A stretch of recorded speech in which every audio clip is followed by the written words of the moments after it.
if we can give him a warm welcome and thank him for coming all the way from Winnipeg to do a presentation. Praise not really due, but thank you. I think that somebody just finally had the nerve and the arrogance to stand up and say what everybody's really thinking anyways and do it on the internet. That's about my only claim to fame, I guess. So that and making things simple. That's my whole philosophy on this, is if the simple man can't understand it, then it's not a remedy. So, the videos were only half the story. That's the other problem, is I actually wanted to stop putting stuff out until I had a chance to put everything together so that people had the full story, both sides of the equation, what's really going on, to stop people from going into court and getting into yelling matches with the judge that they're the administrator of the legal name, because you're not. There's two different legal names, and I only talk about the one side in the video. So we're going to talk about both sides, what's going on here, the jurisdictional issues and where people are going wrong. I mean, it's not like I'm perfect. I just spent 18 days in jail myself, but that was by choice. I refused to make application for bail at all. I just said, no, I'm here to deal with this now. I got the Crown to admit on the record on the first day in front of the judge they had no claim, no cause of action, no contract, no jurisdiction, nothing. And then the judge proceeded to keep me there and wouldn't release me anyways. So he's liable. We'll be going to civil court. He's going to get sued right along with the Crown for his actions.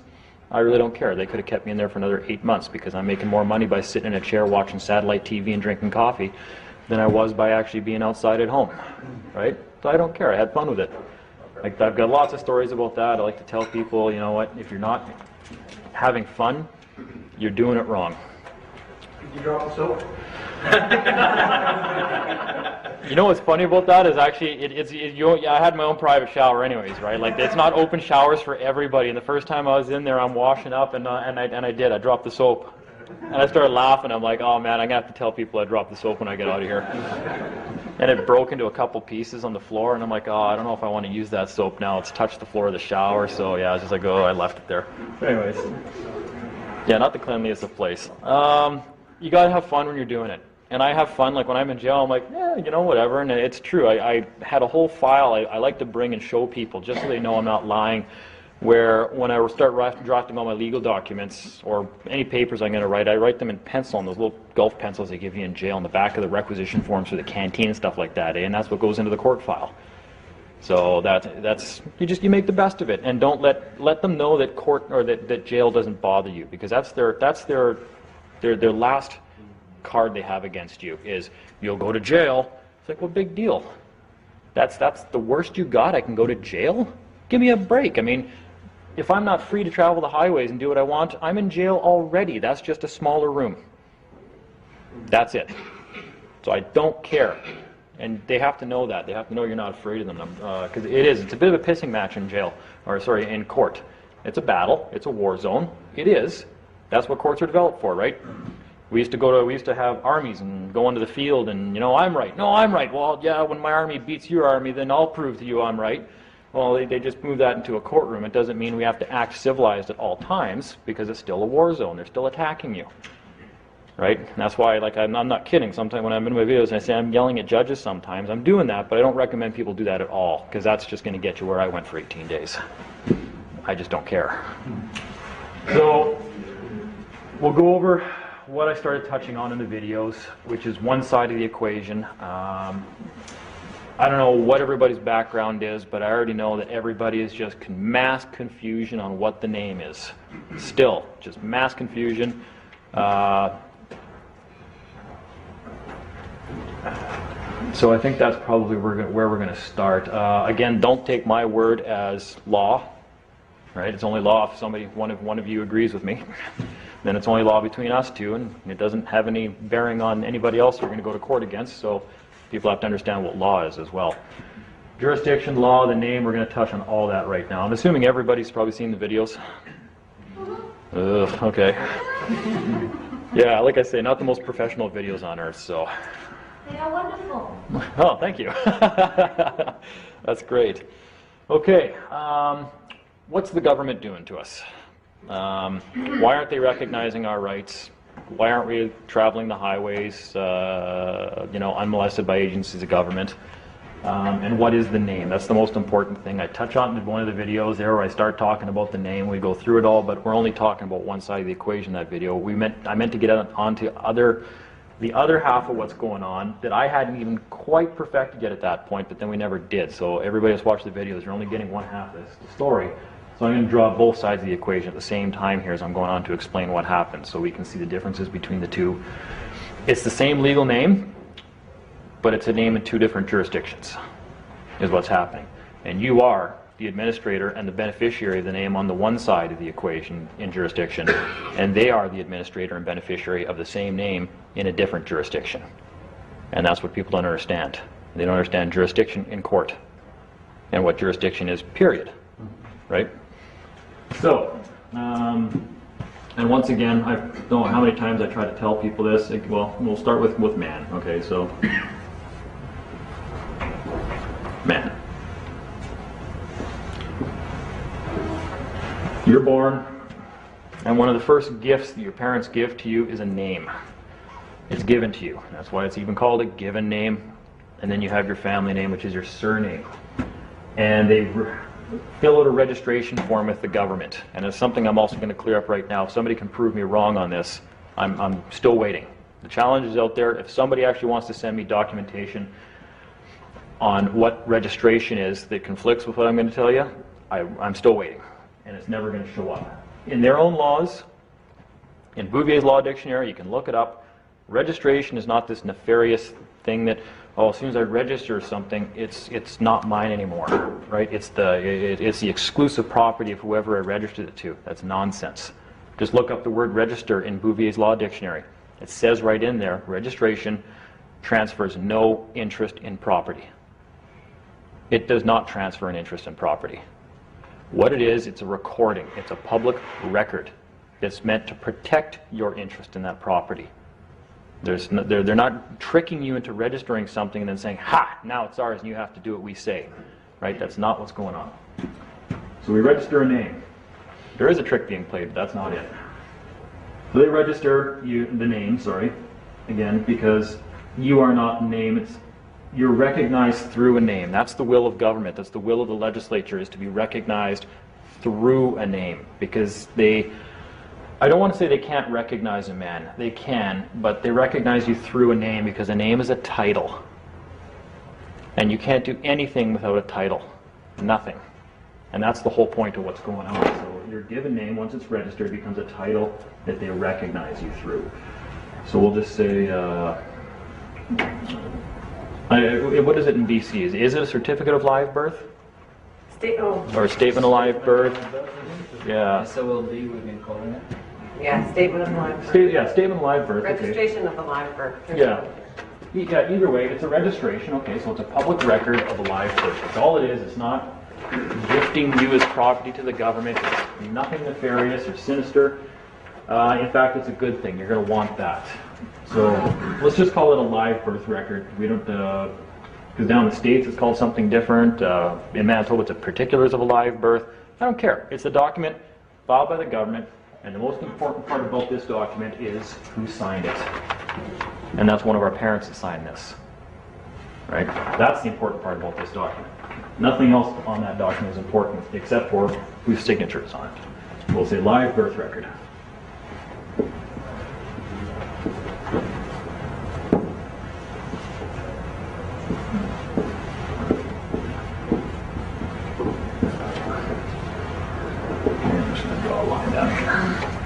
We'll just call that line jurisdiction. So we got the live birth record. And on this live birth record is the signature of one of our parents. And that's very important because that means that our parents created that by their signature.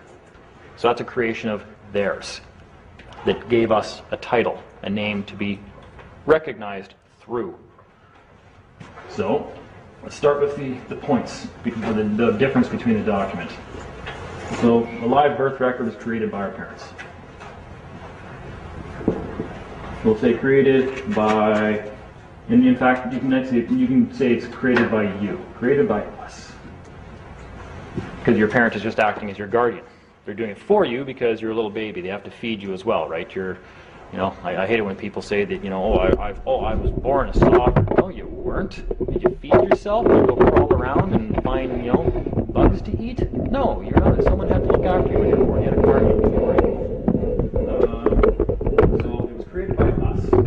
Then something else happened. And this one went wrong for a lot of years as well. We get this other document in the mail. And it's called birth certificate. Or certificate of birth. And look, it's got all the same information on it, you know. Oh yeah, that's my name. The registration date's the same. Everything's all the same. It must be a receipt for that document. And that's a presumption I went off for probably a better part of 10 years. And I did, and I even tell people, never operate on presumptions. And when you operate off somebody else's work, you should always question their work, right? Instead of just saying, okay, well, this person came to this conclusion, so then I'm going to come to a different conclusion based, you know, working off somebody else's work just perpetuates myths and all the other nonsense that's out there. And that's why we're in such the mess we are. So I thought the same thing. Okay, well, this is my receipt. Oh yeah, you know, bill of lading, UCC. We went through all that crap. And that's what it is. It's just crap. That's nonsense. It makes absolutely no sense. This is not a receipt for that. It is linked to it, but not in the way we think it is. It's not a receipt for it. If it was, they would just send us a shrink copy of that document.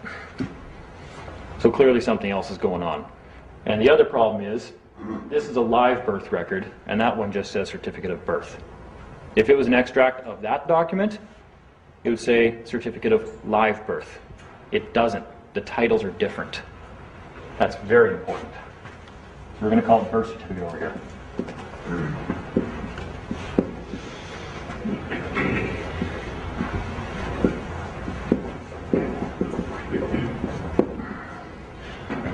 And actually above it I'll write something else. And again, so the name. I don't care if it's spelled in all capital letters. I don't care if it's spelled upper and lowercase. I don't care if it's spelled all lowercase. I don't care if it's spelled in hieroglyphics. I don't care if it's spelled in runic symbols. That means nothing. It's a name you're recognized through. End of story. That's it. Makes no difference if it's spelled, oh, well, no, my name's spelled, you know, Dean is spelled uppercase D, lowercase, you know, E-A-N. This is all uppercase Dean, so nope, your crap doesn't apply to me. Like, oh, the wrong argument's being made in court. So, on both sides of the equation here, I'm just going to write.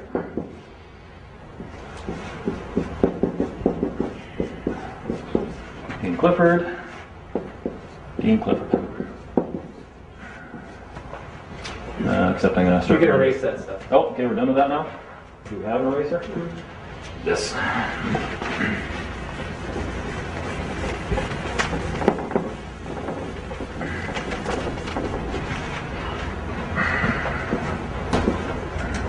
Shake here.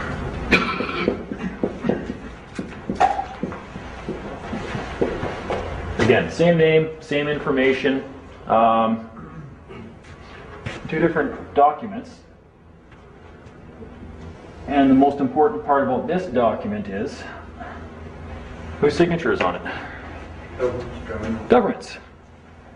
He who creates, owns. It's clearly something created by the government.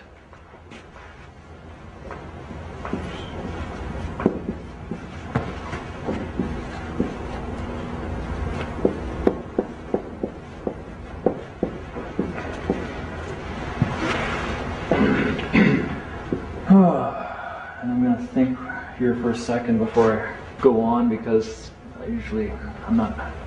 haven't perfected explaining this to people yet, but so we'll just go on with the differences between the document and what's really going on here. So, and we got to explain title, I think, at this point. We'll just leave it with this for now. We know they both have the same name on it, except obviously one says given names and then surname, given or Christian name. Either way, it's a name you're recognized through. It's the same name that's on the birth certificate. People have to understand the concept of title and what a title is and what creates a trust. Okay? Everything is done by title. I mean, that goes back to the time of kings and queens and all that kind of stuff. You know, what was your title? Your title is your status. What's your status in society? And that's very important, especially once you get into trust law as well, because now do people know what creates a trust? Right? Some granted. Yeah, when something is granted, and more specifically, what happens is when you have title to a piece of property, and there's two titles to property. There's legal title and there's equitable title. A trust is created when those titles are split, and one party is sent one title and another party retains the other title. So that means when legal title is sent to one party, they become the trustee of that legal title. And whoever is the equitable title holder remains the equitable title holder, and that's who the beneficiary of the trust is. That's how trust law works. So those videos were absolutely correct on trust law. The problem was I was only ever talking about this side right here because I was trying to get people to understand who they are and why they have so much power and value attached to them. So when your parents sent in this document with their signature, the original, this is the legal title to the name you were granted by your parents. This was sent to the government. That made them the trustee of this legal title and created a trust. And this is the evidence of that trust. Okay? You always were the equitable title holder of that trust, and that's why you're the beneficiary over here. Okay? So the legal title was split. Sorry, the title was split. Correct that right away. Government got the legal title. They still earned possession of it, and what that does, that gave them the right of use of the name. And there's other words I haven't brought up yet in any of the meetings I've been talking with people. If you guys want a real interesting word to go up and look in a dictionary, go look up usufruct. And who the usufruct and who the usufructuary is. Right? So what you've done is you've granted the government permission or the right of usufruct to the name. USURFRUCT, I think. Usufruct. I think I put an extra R in there. USU, there you go. So, and it's even funny the way it sounds too, because if you don't understand usufruct, usufruct.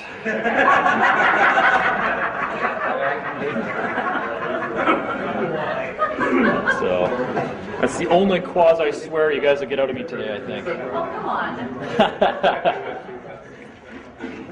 I promised drop a couple bombs later, don't worry. I always start to get a little bit more worked up and passionate, even though I promised I wouldn't today. So that's not really important. It's a concept, but you should probably read it just for shits and giggles there to understand the mindset of the people that we're dealing with, right? And I have it on pretty good authority. They don't like it when you start talking about usufruct and who's usufructuary of the name when you go into court, for a very good reason. So, and that's just a right of use of something, right? So, our birthright is recognized through this document. It's not secured by it. Again, it's just evidence of something, right? We were born in this land. That's our birthright. We have a claim to the land, the resources. It's all ours. And we granted legal title of our claim to the government to use, to administrate everything, do everything that they do that they're supposed to do for our benefit. So we know that already. Right? So. We were not born here. What's that? What if we were not born here? That's where things get a little bit more complicated, and I haven't got there yet because I actually was born here. I haven't gotten into the problem of solving what to do for people that weren't born here.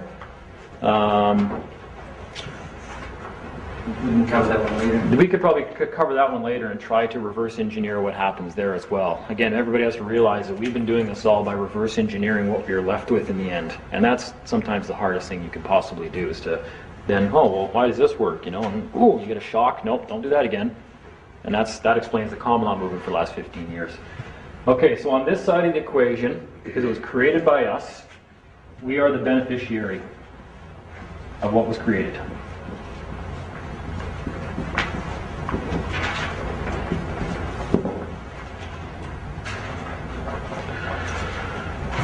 On this side of the equation, now we're going to bounce back. No, we'll wait to bounce back and forth here. We're just going to keep going with this one over here. So we sent them the legal title to the evidence of our estate, if you want to call it that. And I'm not saying it is an estate. I'm not saying it is a trust. It's evidence of something. Then you can go on to define whatever you want to call it from there. An evidence and a trust are basically, an estate and a trust are almost the same thing. There's differences. There's different kinds of trusts and there's different types of estates, but just generally speaking, so everybody understands, just has the big picture here, what's going on, I just refer to it as a trust or an estate, just broadly, in its most broad and vague terms. So we're the beneficiary of it, and it has our birthright attached to it, or it's evidence of it.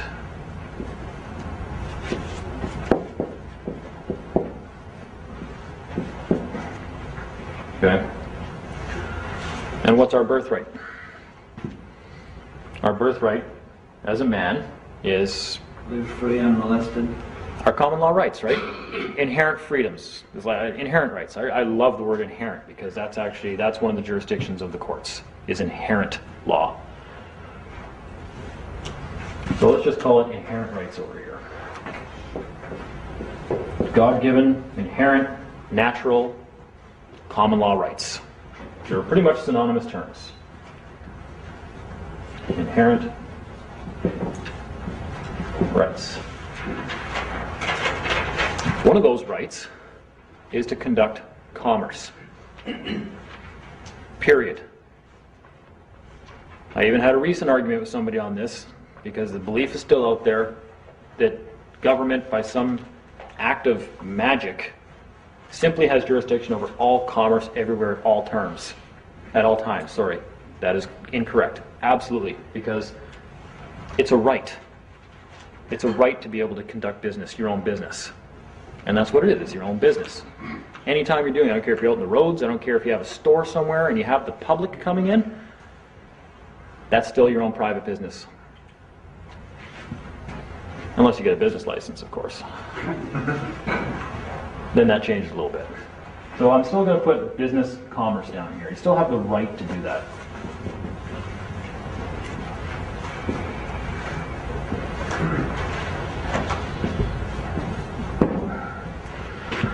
So, live birth record is evidence of a name that was given to us, to be recognized through, that was created by us for that purpose, which we're the beneficiary of by birthright, with inherent rights and freedoms, to conduct commerce, business, do whatever we want, live free. Hallelujah. So what's going wrong?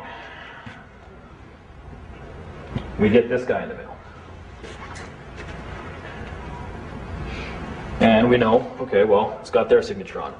So it's something created by them. It's not a good or a bad thing. It's just a thing. It's just and in fact, it says usually right on it, doesn't it say it's a certified extract from registration of birth record at the Parliament. What does it not say? Live. It doesn't say that it's an extract of a registration from a live birth record at the Parliament. They leave that up to draw our own conclusions and make incorrect presumptions and whatnot, right? And even if it was, even if they did create it from that document, it's still not the same as that document, which means it's something new and it's something different. And it is. So created by them. I dropped the cap, and that's okay.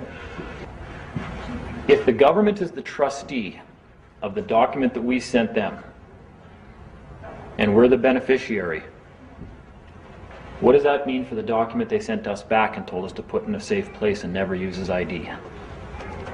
It's got their signature on it, and they sent it to us. We're trustees of that document, if you want to explain it in terms of trust law. And if we're the trustees of the document they sent us because they created something new and they split title, who's the beneficiary? Yeah. They are.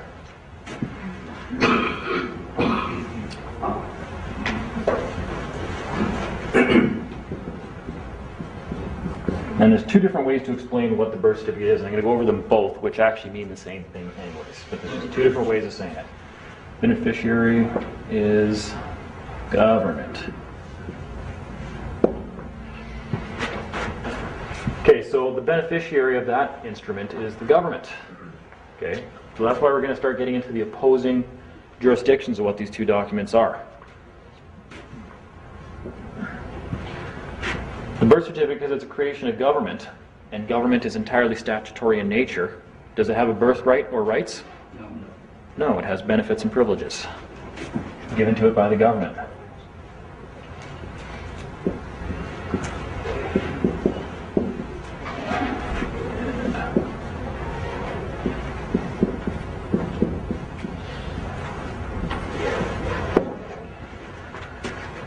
You know, Mr. Clifford, it's a privilege to be driving on the highways. Oh, is it? Only to that guy.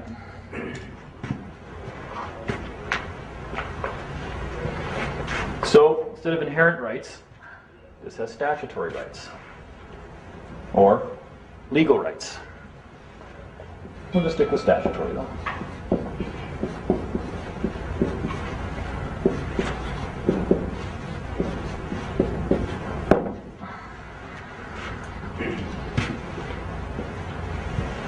And once again, they both have the right to conduct business and commerce.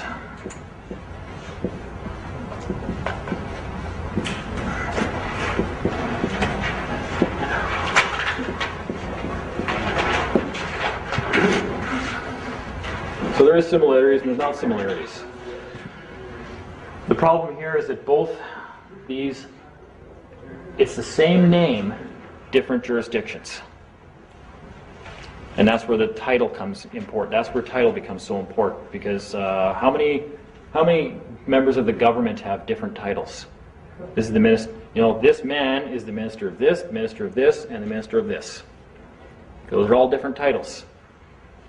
Okay, can the minister of transportation pass stuff for regarding the health, the Department of Health, when he's acting through that title? No. Because that's a different jurisdiction. He can only do that when he's acting through the title that statute is underneath. Different titles that they're acting through. Same man, right? That's why you can't go into court and say, I'm a man. They're like, yes, you are. We're all men here, except for that woman over there. What's your point? Your laws don't apply to me because I'm a man. Well, of course they don't apply to a man. They apply to the title that you're acting through. Okay? And you're always liable when you're the one when you're acting and doing something through a title and you do something that's not granted to you by that title. Right? That means you're breaking the law. You're doing something that you can't do through that title. Don't need this line right here as well. Sure, I can explain that better, but I think you get the idea of that. So, and this where it gets me into what I lovingly like to call right now, because it's a good way of explaining it, the Braveheart philosophy. We went over that last night, and it helps for people to understand, a little bit better. Oh, okay, I see what's going on. So, when was the last time everybody watched Braveheart? 2 days ago. Wonderful. So you're really going to get this one then. And this might end up being on the website with a picture of Mel Gibson, where I put Mel Gibson, nutter or genius. And I'm just going to circle genius and go, damn, that guy knew what was going on. He was trying to tell us, and that's why he got ostracized from Hollywood, probably. So they like to tell stuff in movies, don't they? Okay, so the Scottish are pissed off because the English are coming through and taking all their money and forcing them to do stuff they don't want to do, and raping their wives and doing all sorts of stuff that just men don't normally like being done to their families. So they get pissed off, the revolt starts, the revolution happens, they're tired, they want their rights to be respected and recognized again.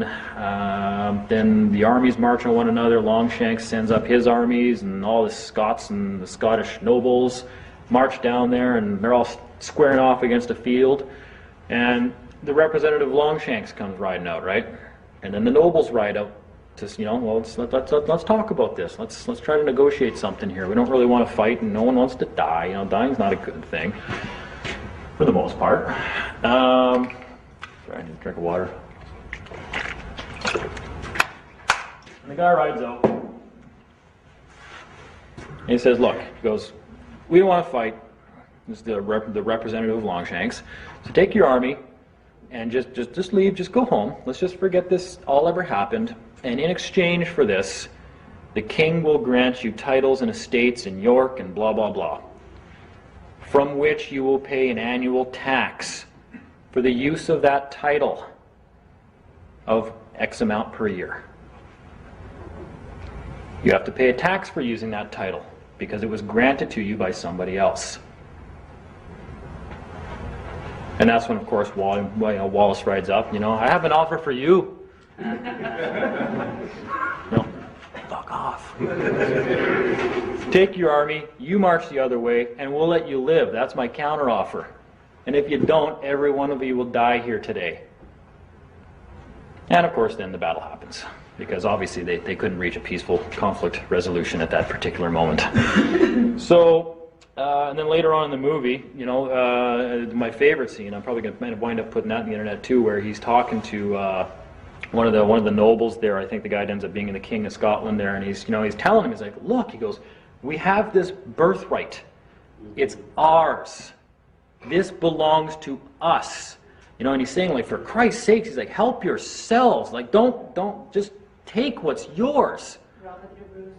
Robert de Bruce. There you go. All right? And that's what he's trying to tell us. Look, you got this birthright.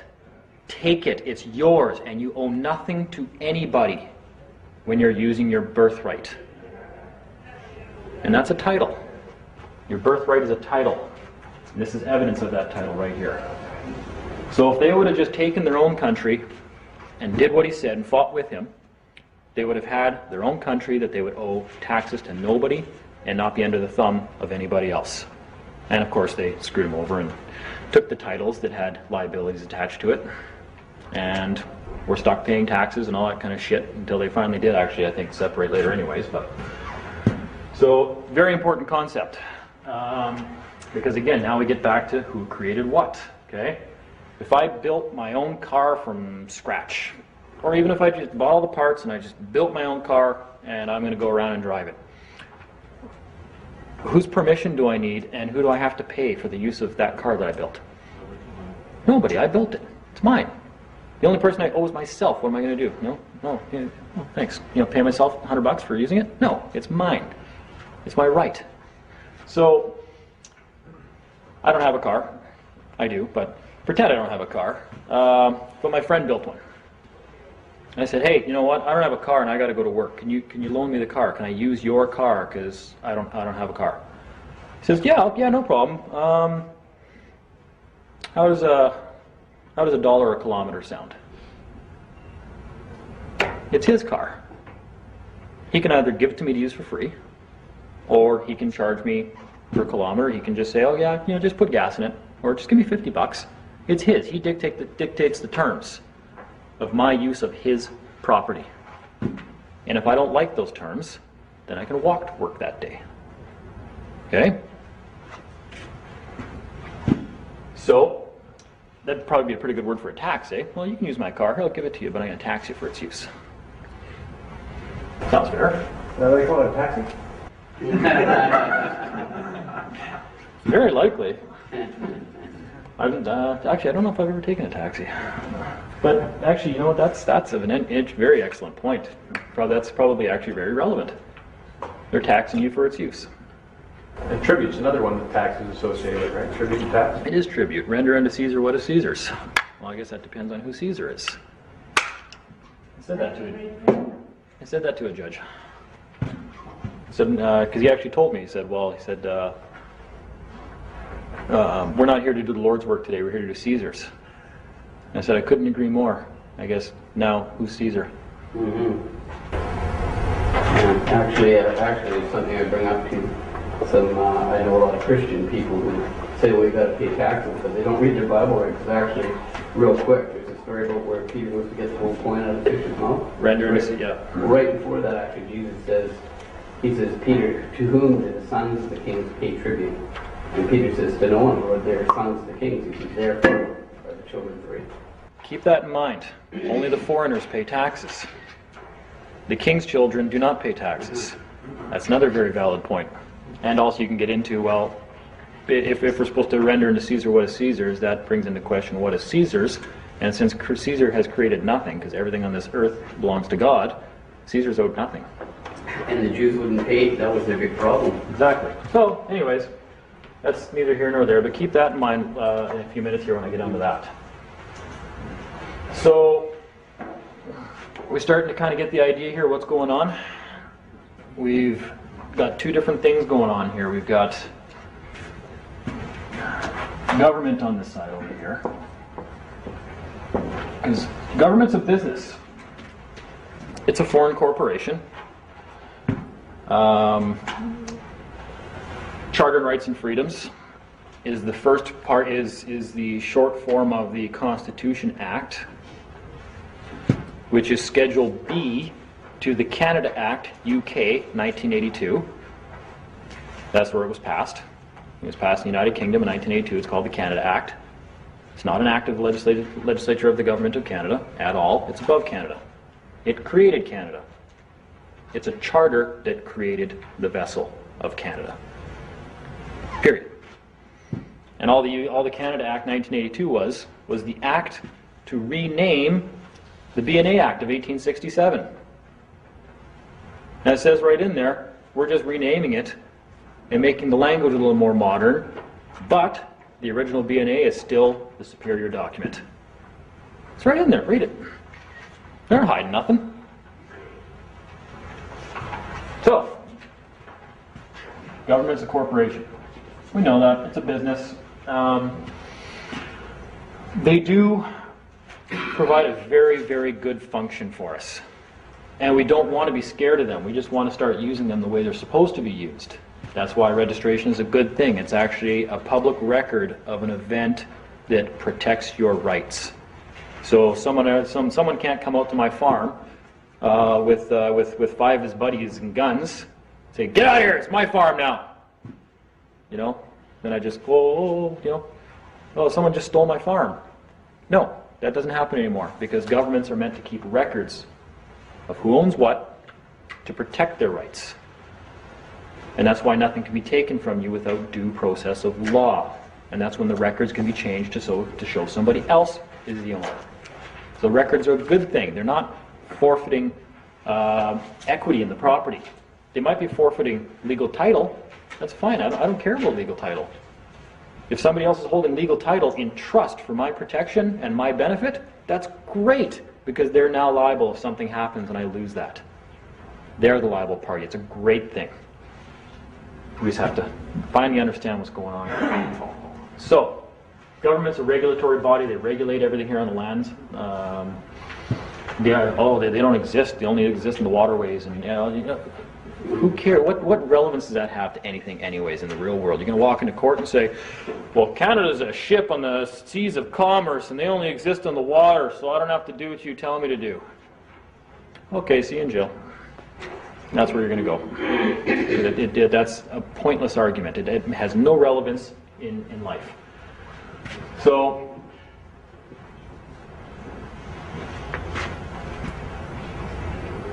going beyond that, because, okay, turns out government is a good thing, and that's why they charge taxes on things that are sold. Excise taxes, sales taxes, that kind of stuff. We won't get into that stuff. But they do charge like importing and exporting tariffs and other things that are meant to pay for what the service the government provides after their administration and whatnot, right? And then with a profit margin after that. We'll get into that. So, the government has certain rules it has to follow. That's the point of the charter, and then the point of all their statutes. It's rules the government has to follow, and agents of the government, so that they don't harm us. And they're very, very precise and explicit about that, because damaging us, they're liable for damages they cause us when we're over here. So they have a whole bunch of rules in place, like don't speed because you might injure one of these guys. And then we're liable. So as long as you're doing under this speed limit, you're fine. All the other statutes they pass are all ever intended to be followed by agents of the government. Period. Now, I got the case law to support that. It's in no uncertain terms. I think it's 2.5 lines long. I could not explain it more precisely and clearly than one of the judges did. It's not even a point that's open for debate. I think everybody knows that. Government rules only apply to the government. Har versus Dell, 2005.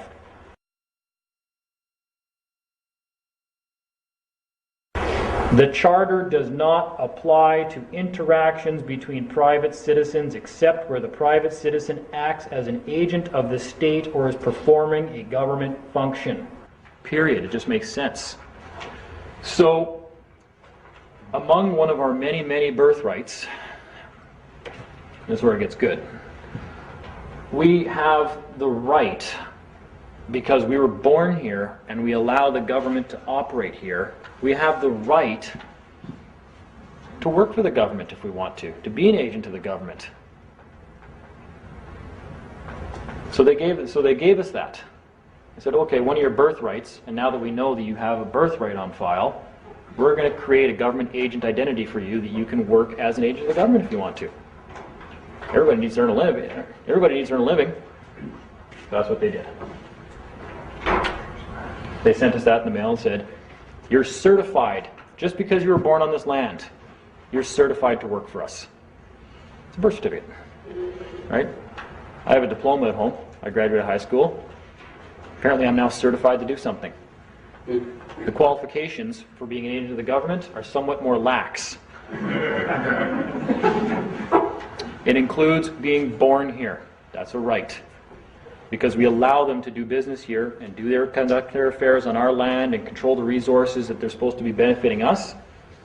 So they allow us to, don't allow us, it's a right that we then can act as an agent of that government and be paid for our services.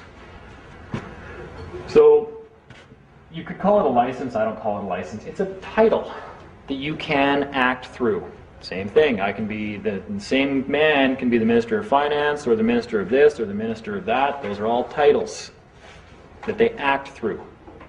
And when they're acting through that title, they can do certain things. And they cannot do certain things. It all depends on what the title represents. And that's all that's going on here. We've got two titles. We've got one title over here. It's recorded with the government. And through that title, we have all these rights, inherent birthrights afforded to us by our Creator. And that's simply the document that is a record of you being born here. And the government is there because they're the trustees of that document. They're actually the ones that are supposed to be protecting that birthright. That's the whole point of them being here. But shortly after we filed that, our parents filed it for us, we disappeared. They've never heard from us ever again. It's just an abandoned claim that they have legal title to and can use all the value attached to that title for profit, for gain, control the resources, everything. And we never showed up again. It's like being born into a family where you're the heir to a billionaire's fortune, and you just leave and go away and never come back. Now, don't misconstrue that. I'm not trying to say there's an account somewhere where you're going to be able to access billions of dollars. And that's something else I'd like to clarify before I even normally speak to people. There's no accounts in your name with billions of dollars in it. I don't know where this shit comes from. I think half the time it's agents of the government that get on the internet and promise you, oh yeah, file all these documents and you'll get access to a treasury account that's got billions of dollars, and then we go off chasing that. Oh man, oh, I'm greedy. I want millions and billions of dollars for nothing. Okay? That's a debtor mentality. That's somebody who wants benefits for nothing. It doesn't exist. You are owed, and there are accounts, but they're not your accounts. You can't access them, and they are required to pay you something, but it is not billions. It's not even millions. But how many people out here would have a much better life already if, say, the government sent them a check for $50,000 a year? Sounds pretty good to me. That's 2.5 times what you'd make at a minimum wage job. Okay? I'm not saying that's what it is. I'll get to that eventually as well. But the concept is, we disappeared and we never came back. What we are still in possession of is this over here. And we've been running around all over the place doing all sorts of stuff with that guy. We've been operating through that title. It even said, don't use this as ID. What's the first thing we did with it? When you use it ID to get benefits and privileges. Where we already had existing Inherent rights. Oh, goody, I want benefits and privileges. I don't care about my rights. I want $5 when I was actually owed 100 by right. It's kind of like what happened to the Indians, eh? Instead of giving you your land back and paying you all that money we were supposed to pay you from 400 years ago, how about a welfare check? Okay. So, they sent us this title. Whether it was fraudulent or not, and it is, it's security, and it was sent to us by regular mail, which is fraudulent presentment of a security instrument. But then we accepted it. So it's not fraud. Because we started using it. We did exactly what they told us not to.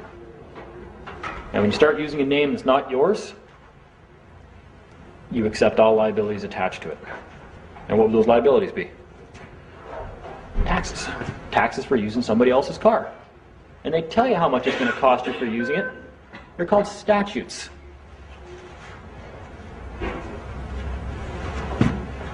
Yeah, Frank, no problem. I'll loan you my car, but if you drive over 50, I'm going to give you a bill for $50. Because I don't want you taking my car over 50 kilometers an hour. It's my car. I created it. I'm going to let you use it. And when you use it, you're going to obey my rules because you're in my house now.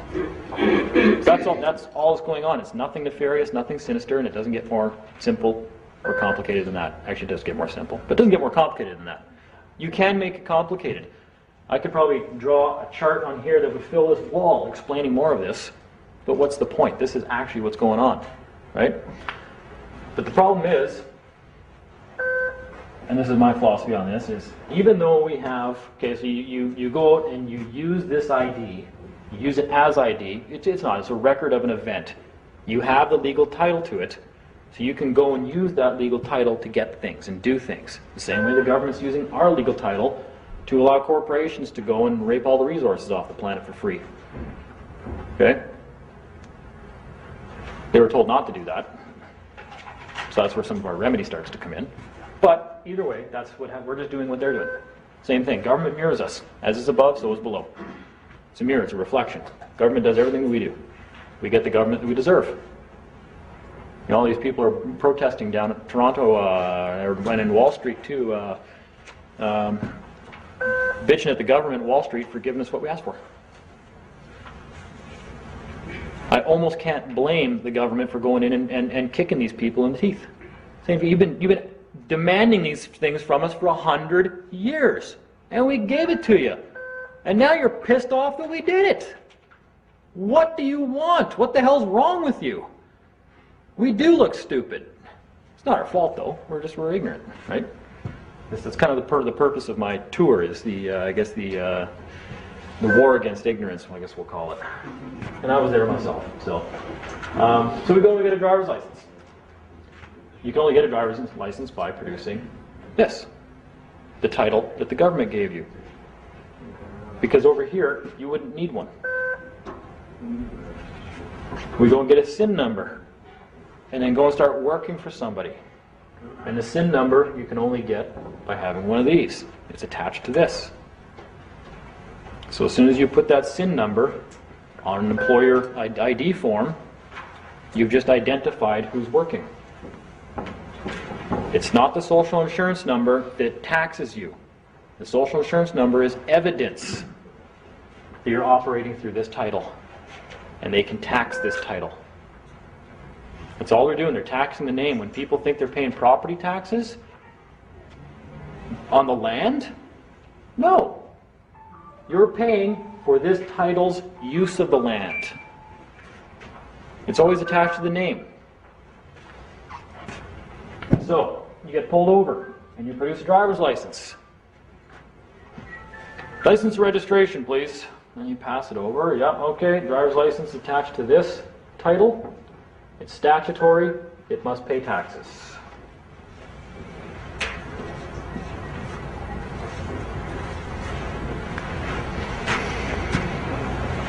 Now, I don't think there's any point in explaining further what I mean by this. I'm guessing that's pretty clear now? Terrifyingly clear and simple? To the point of Are you kidding me? That's all it's been so far. We left and never came back and decided to live our lives as an agent of the government. Not very smart, because they don't pay well. And I don't like them. In fact, they don't pay at all. And that's partly where our remedy comes from. Okay? Can you be forced to work for free? No. You can work for free if it's consensual. And so far it's been consensual. Have you ever sent the government, not even a fee schedule, how about negotiate an hourly rate if you're going to work for the government? Say, this is what I charge. And by right I can charge whatever I want. And if you don't like my rates, then I guess I don't work for you, do I? Okay?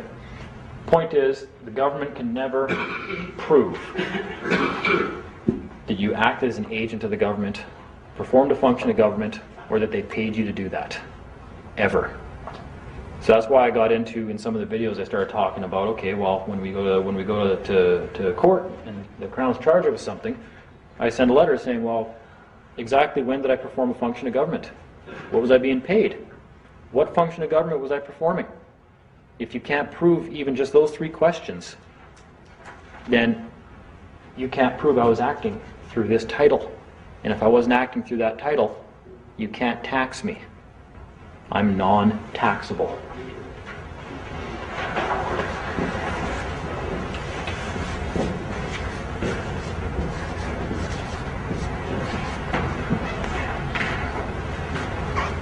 You're only taxable over here. And they can never prove you're acting through that title. They need you to do it or to not rebut their claim. So then it stands. But I think there's a case law surrounding Section 21 of the Canada Evidence Act stating that the burden is on the Crown to prove all this stuff. All of it. Especially if you say, well, hey, if we know what's going on now we can say, well, hey, wait a minute. At the time of the complaint, when this officer says I was speeding, was I acting as an agent of the Crown? Because I don't remember getting paid. So if you're claiming I worked for the Crown that day, I need you to let me know how many hours I worked. Because unless you can provide a contract where I agreed to work for $7 an hour, my going rate is $1 million an hour. Unless you can prove otherwise. Otherwise, you're welcome to just admit I wasn't acting as an agent of the government, and then I won't send you a bill for $1 million for the 1 hour you're claiming I worked. If I only work a minimum of an hour, even if it's 1 second, I'd bill out for an hour. I'm a contractor, we do that kind of thing. All sorts of arguments you can bring up with the Crown now before you go to court. Wonderful arguments. So that is the gist of what's going on. And I like to explain it in terms of this. You got this birthright over here, because everybody likes the vessels in commerce explanation of things. We're all vessels in commerce and agents in commerce and stuff like that. So if we want to take it into that explanation, when you were born, it was black to signify death, and that's how they gained jurisdiction over you. No. You were born, your parents were master craftsmen, and they built you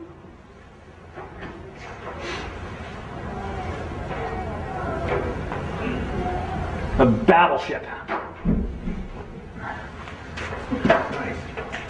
Thank you. That's my expert art abilities. If my brother was here, he could actually draw a battleship with this marker that would look more real than a real battleship. He got all the skills on that end. I got the good looks and the brains. He must know me, but I'm humble too. Yeah. Nice. So they birthed you a battleship to go out there and do whatever you want. No one can mess with this because it's the mightiest thing that ever sailed the seas. And no one is going to mess with you because you have rights. This thing is just all your rights out on the vessels of commerce.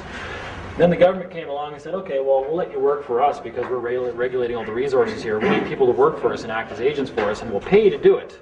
And we'll even create an identity for you, a title to act through when you do it. It's your birthright. but then you have to follow all the rules when you're acting through that title, which only makes sense. When you're acting through a title, you have to do everything that that title allows you to do, and you can't do anything that title doesn't allow you to do, or you get taxed. And we want taxes. Taxes are great. I love taxes. I'm not kidding. I think every single one of you should go out and work your asses off and pay all the taxes the government's going to send you a bill for. Because they're owed to me on this side. That's what the government's doing. They're supposed to be collecting taxes, revenue, to pay the people who own the equitable title to the land. They owe it to the beneficiaries. Which is comical. They're taxing us to pay us. And they're taking an administration fee for doing it. Isn't that nice? But anyways, so they gave us a vessel in commerce too.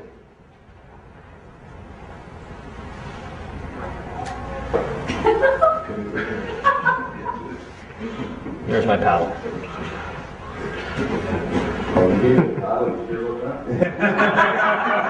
That's the first thing I lost. Believe me, at about day 17 in jail, I was like, man, I am up it without a paddle right now.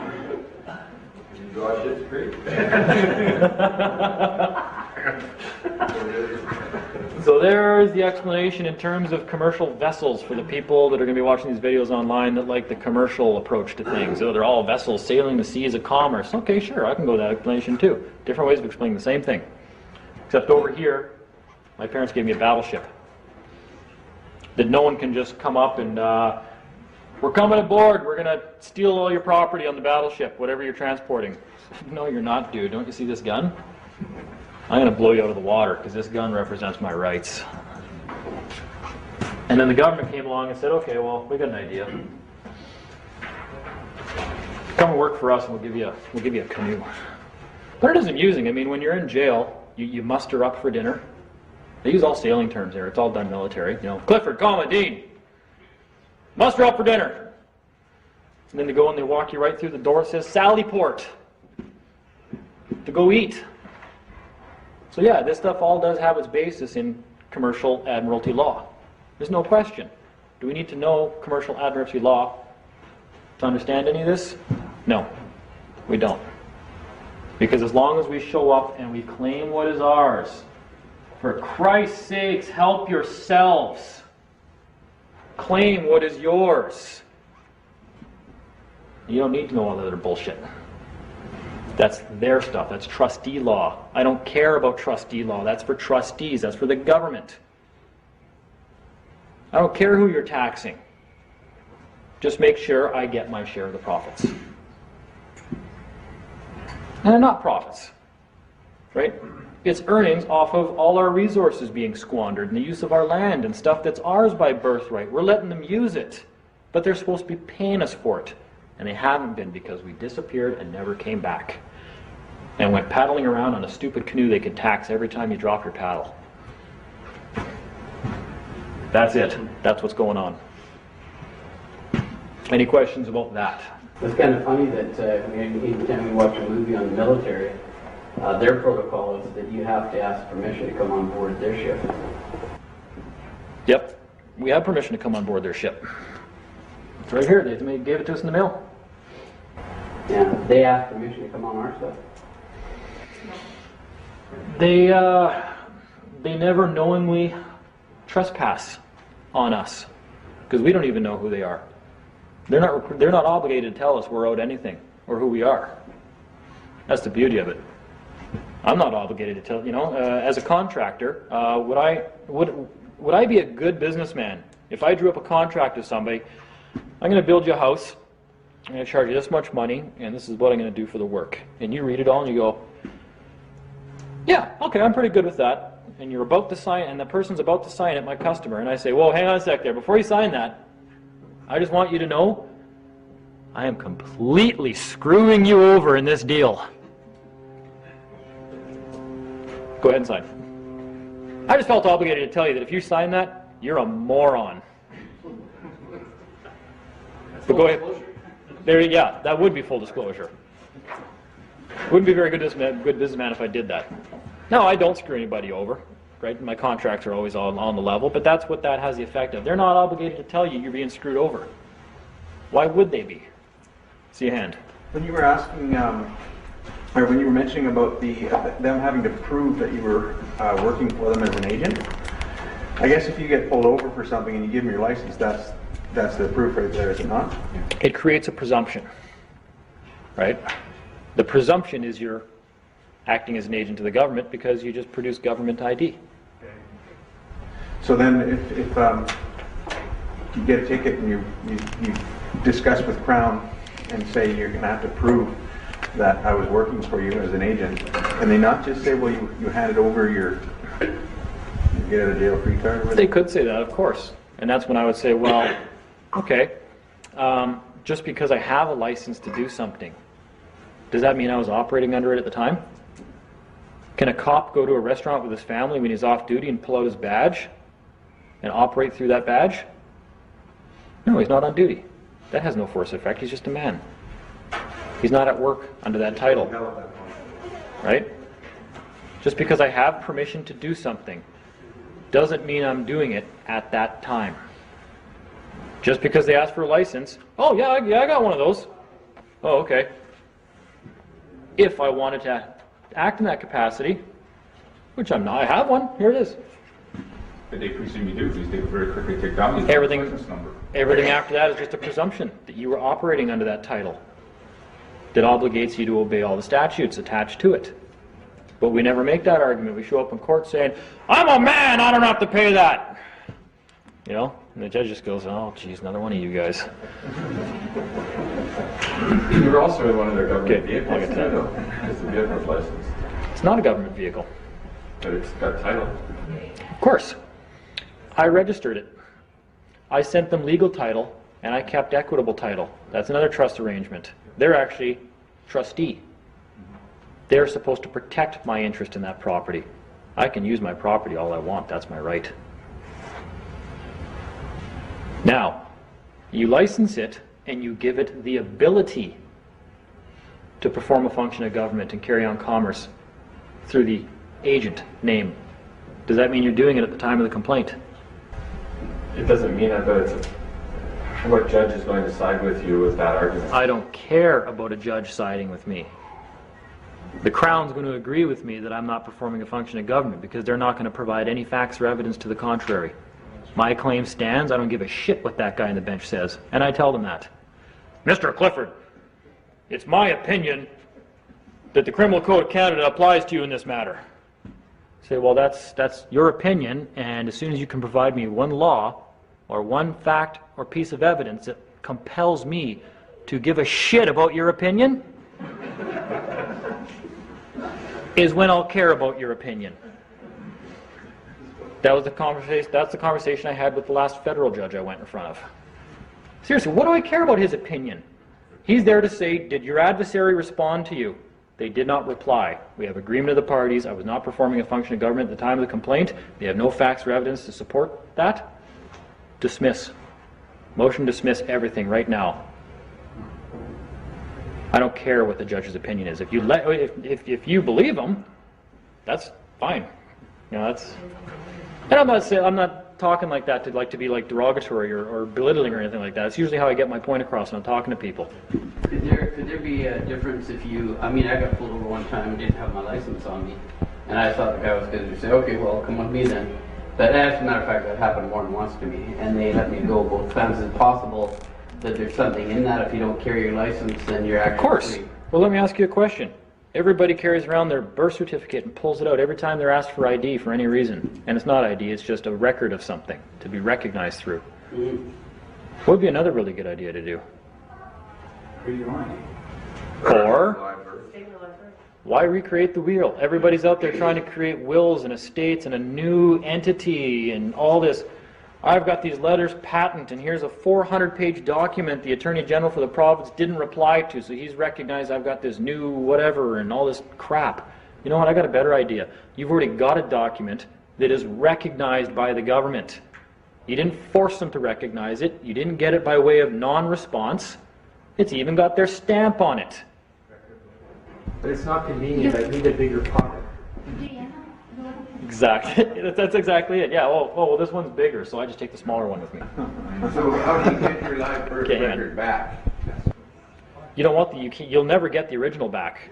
Now, sorry, there's actually one, you did have your hand up a minute ago. In the, Well, I'm just going to point out the BC driver's license on the back of it, so this card remains the property of the issuing party. yeah, of course, it's So their. It's not yours. Of course not. It's their This creation. is your license, because they know. That's just it. Well, I've made that argument too. Well, I carry this around with me, but it's not mine. It's my understanding it's the property of the province. Would you like it back? There you go. I don't care. I don't need it anyways. I don't even know why they sent it to me. I returned it to them and I tell them that I don't want to contact with them anymore, and since 3 years without that one. Yeah. Well, you don't have to. You could just put the driver's license away in a cupboard and never use it ever again, right? It's just a tool. It's just. Actually said you have to surrender it. Yeah. So once you surrendered it, you no longer licensed. Then it's gone. And the reason for that is when you surrender it, again, the driver's license is just legal title to something. That was another new thing that was created, right? It's all linked through the birth certificate. Now, anytime you split title and a trust is created, because one party has the legal title and the other has the equitable title, how do you collapse that trust?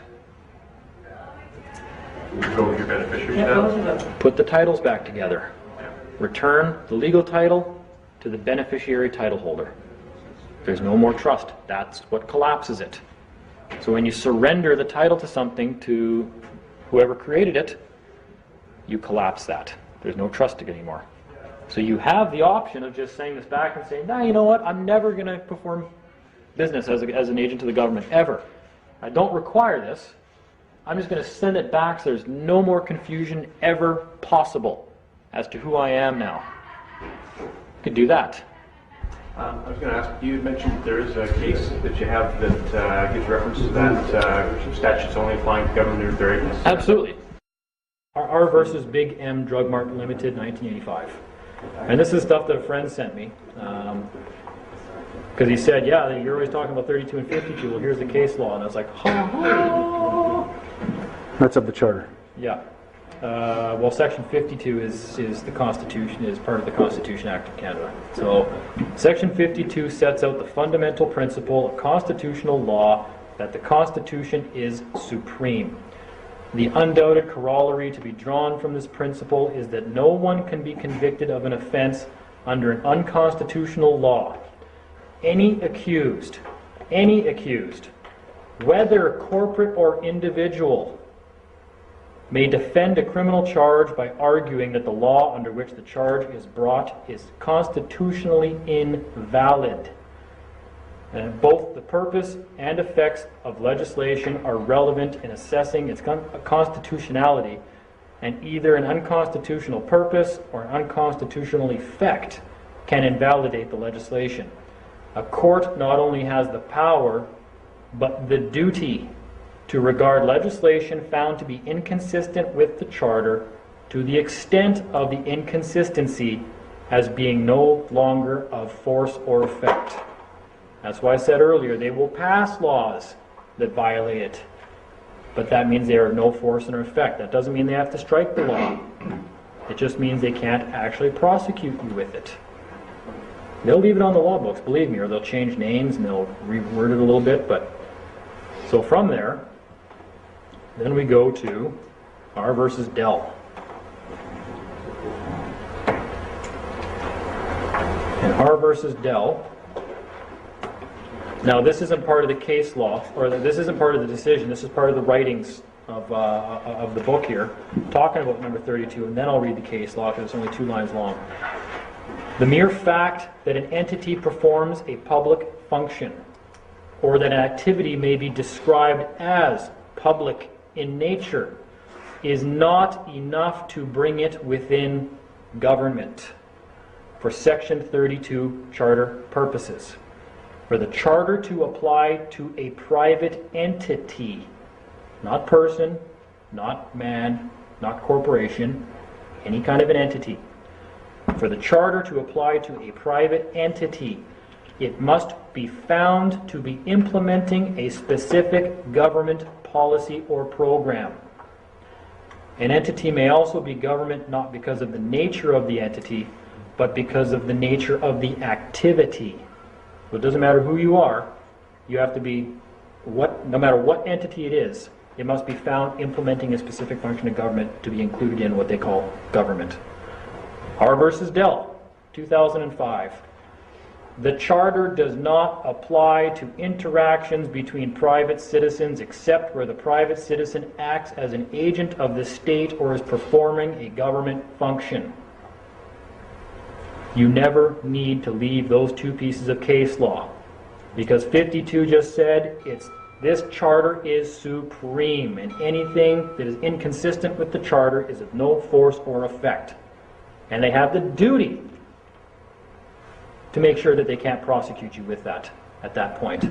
Then we skip back to 32 right here, which just said the Charter does not apply to interactions between private citizens except for the private citizen acts as an agent of the state or is performing a function of government. If the Charter does not apply to interactions between the private individual, and it's the supreme law of Canada, how could any other law that they pass apply to the private citizen? Or a person, or an entity, a man, woman, anything. This is even just saying citizen. So even a citizen cannot have things done to it. That's the burden. Even that, and that's when we get into the Bill of Rights thing I think somebody was bringing up earlier. What about the Bill of Rights? Well, yeah, it still all applies, because they still can't do the things that they do against you even when you're that. But they're doing it over here to you as well. So you never need to go on, then that's pretty cut and dry. That's from the Supreme Court. Is there a way to interpret that in a way that government can say, no, I think we can still come into your home and take your kids? No, absolutely not. So I don't need to go beyond that. That's it. So that's why I say I don't even get into any case law or statutes or anything in statutes, because if it's below these two things I just mentioned, then I don't care, because it does not apply, including definitions of words or anything. They have to prove I am implementing a specific government policy or program paid by the government for the government. Can't get more clear than that, so I'm going to stop beating that into people's heads now. Doesn't the Charter of Rights and Freedoms in itself say it belongs to Parliament? Absolutely. And again, I talk about this in the videos. This is the Supreme Court sites that back up what I say. And I didn't even have those back then. I just, and actually another friend back in Manitoba put me onto that. We were reading through it, and he's like, and we're like, okay, well, 52 says it's the supreme law of Canada. And this charter is it. This is the supreme law of Canada. Clearly, it's what created Canada. That's its mandate. That's its will. It has to obey that. Hang on a sec. So when you read through it, and section 52 says that this is the supreme law of Canada, anything that is inconsistent with any provision of this act is of no force or effect. Now, let's get something straight. Does that mean the government is not going to pass laws that conflict with that? It doesn't say they can't pass laws that conflict with it. They say that whatever laws they do pass are of no force or effect because of that. But only if you mention that. They pass all sorts of shit. Pretty soon they're going to be, your toilet paper roll is going to be a bill. It already is. Yeah, it basically already is. Okay? Does that mean it has any force or effect? No, it exists, but it is inconsistent with the Charter. So even though they passed it, it has no force or effect whatsoever if it is inconsistent due to the inconsistency. That's in the Supreme Court ruling. That's 2.5 lines long. Okay? The other one that's 2.5 lines long is regarding section 32 of the Act. So you go backwards. This is a supreme law. Anything that is inconsistent with anything in this is of no force or effect, even if passed and made an act. Then you go back to 32 and it says, this charter only applies to the government. If the charter is the supreme law of Canada and nothing can be inconsistent with that law, and it only applies to the government, how can anything passed underneath it, how can any subordinate act ever apply to something that is not the government? It can't. It's of no force or effect. Which is just common sense to most of us. What do I give a shit about what they pass? How does that possibly compel performance from me in this title? Because they'll pass anything for this one. They have every right to. If I want to give somebody my car and tell them, yeah, you can use my car, but it's going to cost you $1 million up front and $1 million a kilometer. I am the idiot if I agree to use the car at that point. The choice is mine. We've always had a choice. We're never forced to do anything, ever. And you better believe they know this shit, because last time I got arrested it was, oh sir this, oh sir that, would you please step out of the truck now after they smashed my window out? And I'm like, I never said I wouldn't get out. I'm just using their own shit against them, right? I like doing that. I said, you never asked me to get out. I said, not only that, I said I'd get out if you could provide one law that compels performance from me. I said, on the public, I'm just a private man driving around here doing my thing. Anyways, it doesn't matter. They got me out, and this is before I sent in the government to notice that I'm on to it now. I now know what you guys are doing. It took me a while, and I must look pretty stupid at times. I apologize for that. Forgive me. Okay? But I got it now. Now you guys know. But even back then, they were like, well, we're going to have to put handcuffs on you. Is that okay? Is that okay, sir? I said, well, if you're going to have to, I said, then you're going to put them on the front. And I said, make sure you do it really loose, because this is my concrete finishing hand. And they're like, okay, is that too tight? Is that too tight, sir? I'm like, no, we're good, dude. Okay. And they're like, okay, could you please get in the car? And they're open. They're helping me get into the car and everything. And they're very cordial. They're very nice, very polite, even though they just smashed my window out. They didn't grab me and beat me this time. They did that 6 years ago, I think. But they know something is up, and they're starting to get more cautious now, because most people are starting to figure things out. Some of us have already figured it out, and we know how to go after recourse now. But either way, that's all the proof you're ever going to need is Section 32 and 52 of that Act.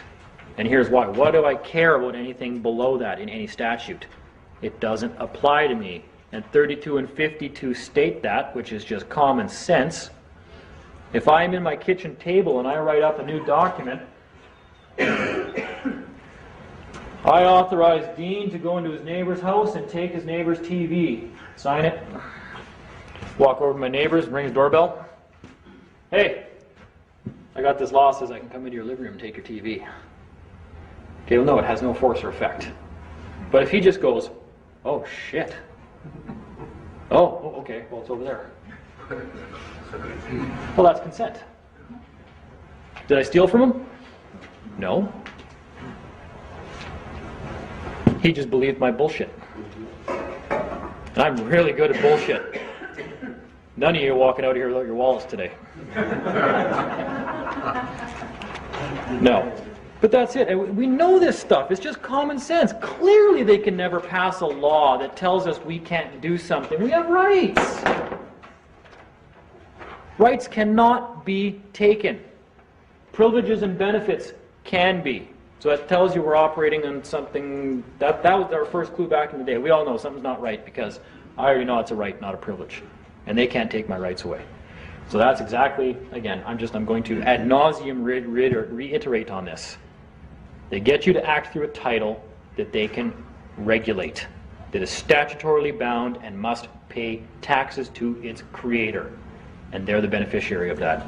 I've heard that Canadian certificates used to have it some time ago. I studied a couple of them, didn't find it, but on British birth certificates, on the very bottom right side, it says this document is not personal identification. Yeah, we get a letter with the birth certificate when it shows up here. It says the same thing. Not on the new ones. Yeah, they might not do it anymore, but they did. Right? Don't use it as ID. It's not personal ID. Like and it's not. BC, they changed the format. It looks sort of like a plastic thingamajiggy. Yeah. It's not there. I don't care what they change. I know. You know? Is the ability of me to enforce that law to take my neighbor's TV dependent on me making the document look fancier? But my question is, what kind of, like, how valid are the other thingies they issue in the legal name, since the birth certificate is for them, oh, show me your birth certificate and we will issue you a driver's license. Everything is valid. It's all valid. It's your choice to use it or not. Like I said, I can I can have a car, and I'll let every single one of you people here today use my car. I just need $1 million up front and $1 million a kilometer. Is that valid? Of course it's valid. It's my car, it's my rules. And if you don't like it, then don't use it. We're growing up, our dad told us all the time, this is my house. You don't like my rules? Get the out. And some of us leave. Yeah, I don't like those rules. That doesn't sound very good. I'm just going to leave. So did you forfeit your, or you have no reason to? You can't forfeit. And I'm going to clarify that when I say provincial court, I mean more specifically statutory court. Which is BC is provincial. Yeah, or even statutory charges. I don't care what the court's called anymore. I have one question. Is this a statutory offense? Is this a statutory charge? If the answer is yes, I already know we're in the wrong jurisdiction now. Whoa, hang on a second here. I'm non-taxable. If you're taxing me, you can only tax over here. That means we're in the wrong jurisdiction. Period. This is a jurisdictional boundary that cannot be crossed.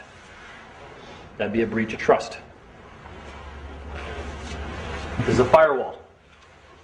It's more of a mirror, actually. That's why you can't pass it. You can't go through it to the other side. It's basically just a mirror of one side to the other. Different way of explaining the same thing. Over here, you are not the administrator or executor or beneficiary of the name. They are. They are all three? No, we're the trustee. They're the administrator and executor are the same thing, basically, and they're the beneficiary. You cannot show up in their courtroom and administrate this name. And if you're in statutory court, this is the title being heard. It's a court hearing for this title if it's statutory in nature. And in this title,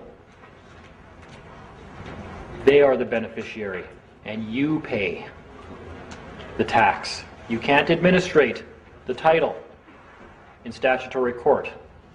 I'm trying to think of how many more ways I could possibly rephrase that.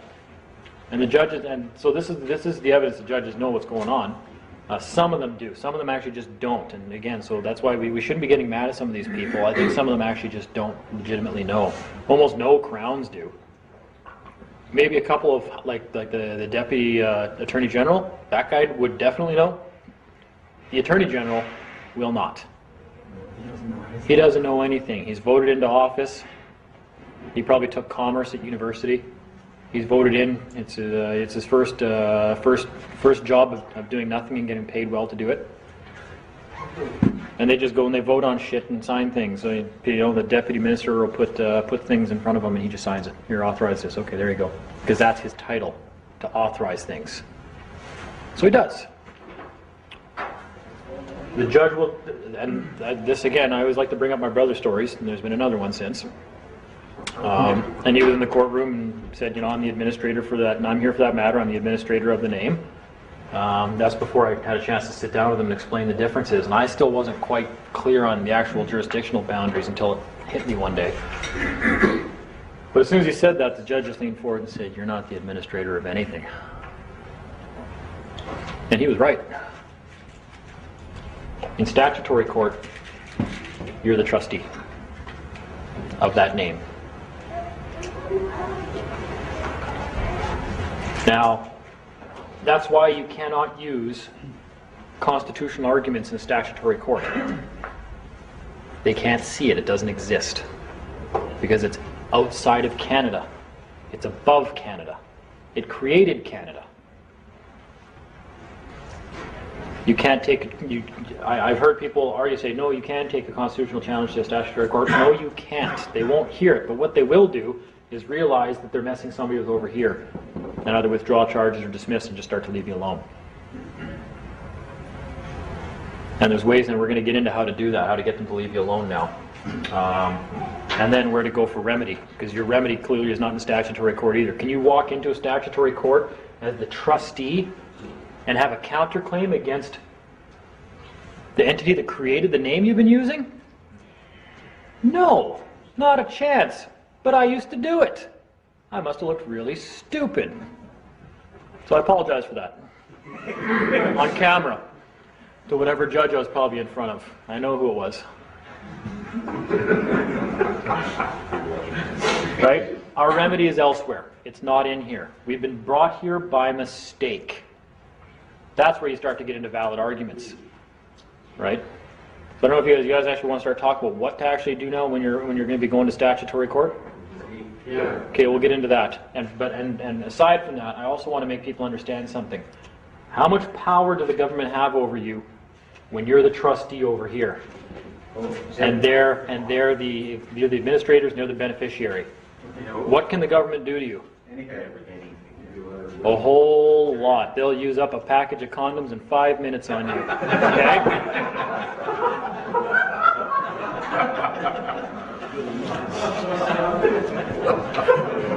So, I'm glad you like that one. And that's the large pack.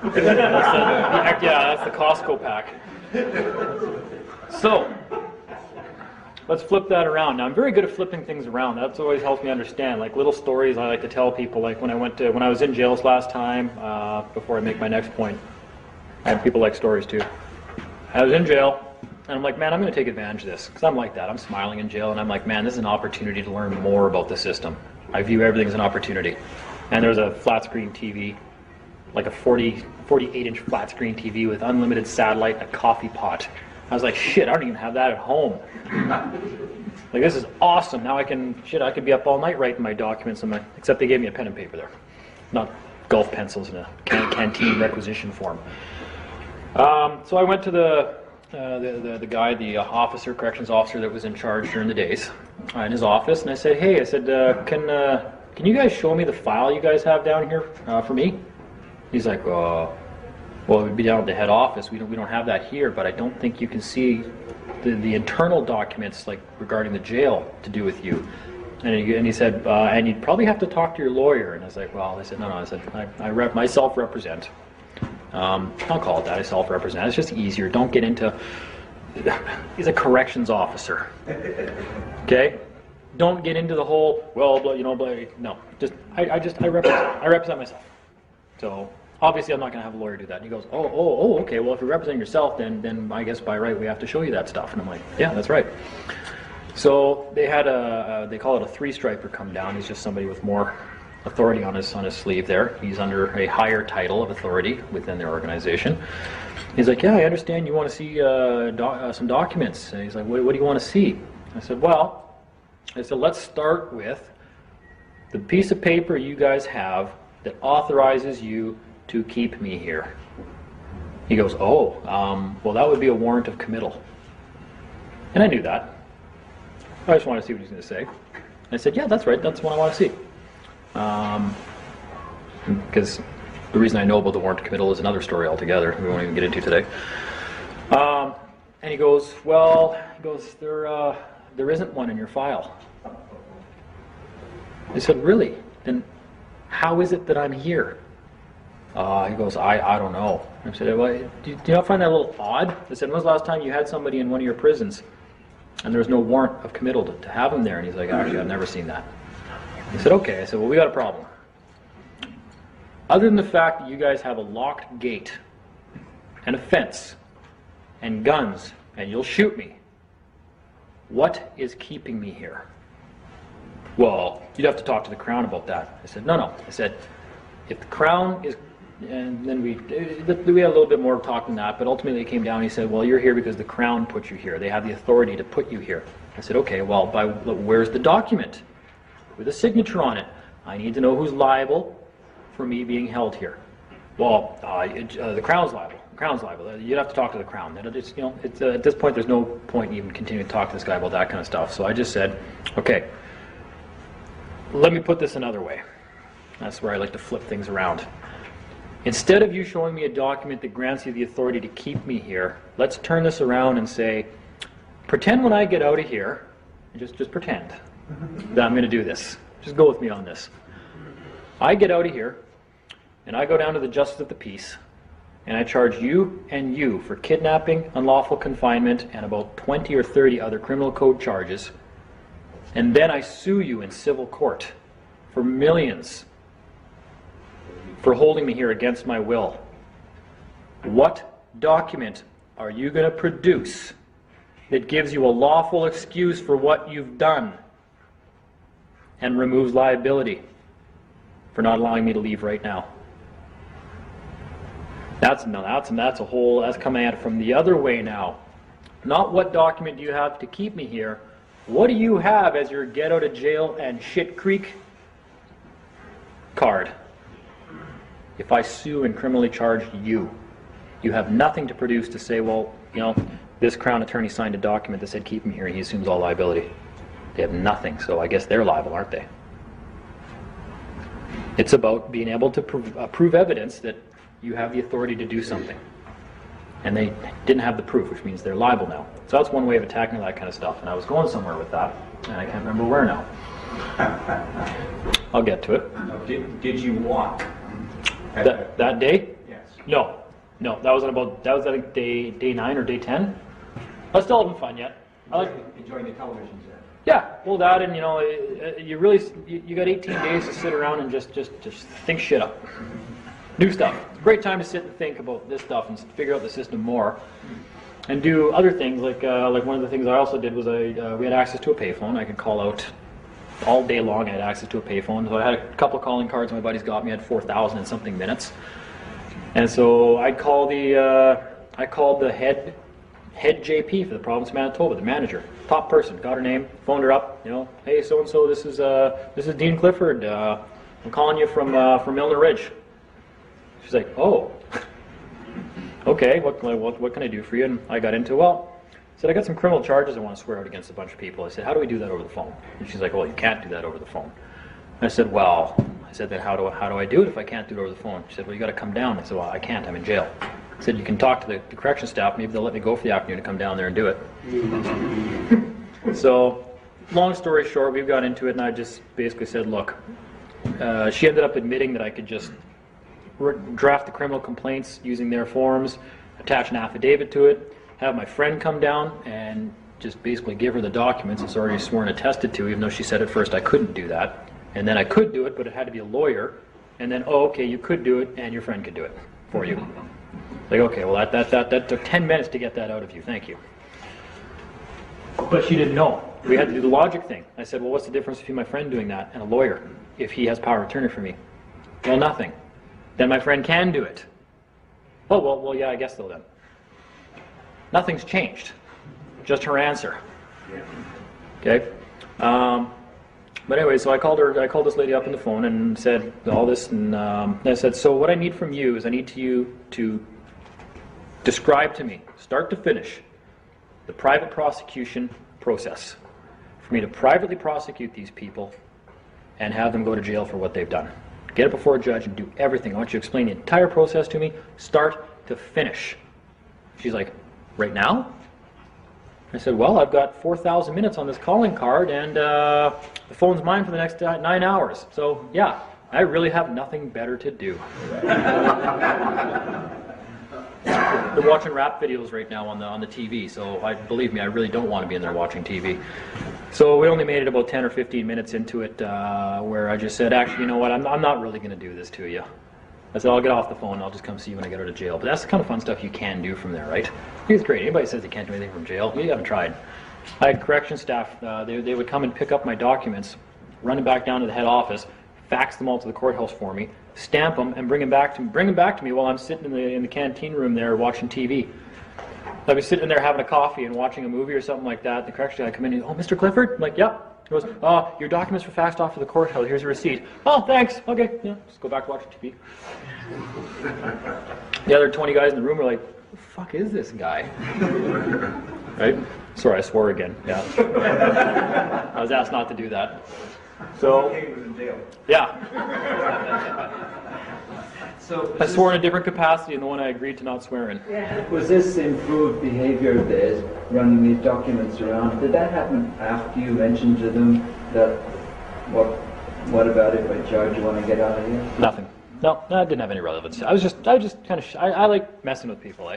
It's fun. I'm in jail. I got nothing else to do. just to get a reaction from people. And then of course, don't worry, I'm not actually going to do it. And they're kind of, said, I might, but I'm probably not going to do it. So from your previous recording, you mentioned where your buddy would run across the street and do some stuff for you, and then they moved you an hour and a half out of Winnipeg to somewhere else. Did someone else come and drive up and take your documents? No, that's when the correction staff had started faxing stuff for me. And I'm nice. When I come into the office, I'm like, hey, I said, I need to get this stuff in the court file. These are legal documents. He's looking, they're all hand drawn. And he's like, these are legal documents? And I'm like, yeah, I left my laptop at home and you guys brought me to jail. Sorry. You want to give me your computer? Or no? Yes, they're my legal documents. Clearly. I need to get them in the court file. You guys already know I represent myself. How do we do this? And he's like, well, you could mail them to somebody. I said, no, it's going to take too long. I have a hearing tomorrow morning at 9 a.m. And this has to be in the court file or a judge won't see it before the hearing, which means my rights are going to be violated and I'm not going to get a fair hearing and I'm going to have to come back here and you're going to be liable for that. He's like, well, we could probably fax it. I'm like, that sounds great. Okay. So so after that, I just would go into the office every other day with a handful of new papers. Say, here you go. These need to be in the court file by 2 o'clock today. Could you please fax them off? Yeah, okay, I'll have somebody come down right away. You know, buddy comes running down from the main office, like, whatever, 500 yards away and takes them in a little courier. It was fun, right? It's great. Point of all this being, I think I started with, over here, government's in control. And we know how in control they are. So let's flip this. That was the point of all that rant. What happens now when we come back over here and they're trustees and we're the beneficiary and administrator? We have a much bigger back box of condoms. It is unlimited. Okay? That's the same power they have over trustees over here is the power we have over trustees over here. This is where, when I say jump, they ask how high. And it's now. They know this, especially when you start contacting the right people, clearly. So, just keep that in mind, that once you're in the proper title, in the proper jurisdiction, now you're the one that's in the seat of power. Just like what they are over there.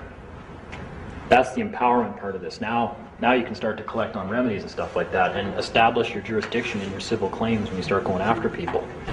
Could we file our record of live birth when we have to go to court into the file? Absolutely. And that's what we'd want to do first?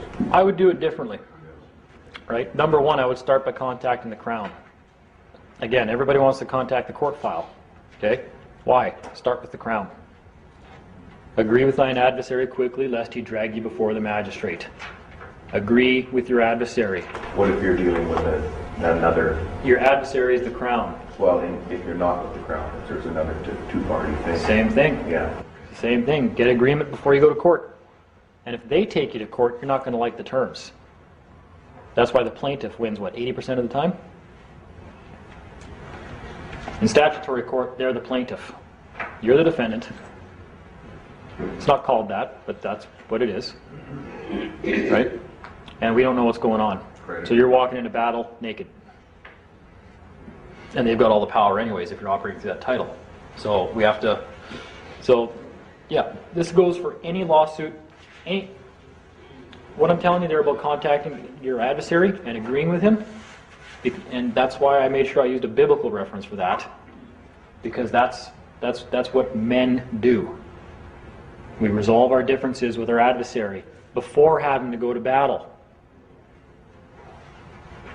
Right? That's in Braveheart also. Nobles, all they do is sit around and talk. Rightly so. Right? Act like a sovereign if you want to be a sovereign. Settle your disputes before you go to court and start screaming and bitching at everybody else for your own ignorance because you don't know what to do. And again, I don't mean that in a derogatory term when I say that anymore. When you understand, when you start calling things by their proper name, was that Jose?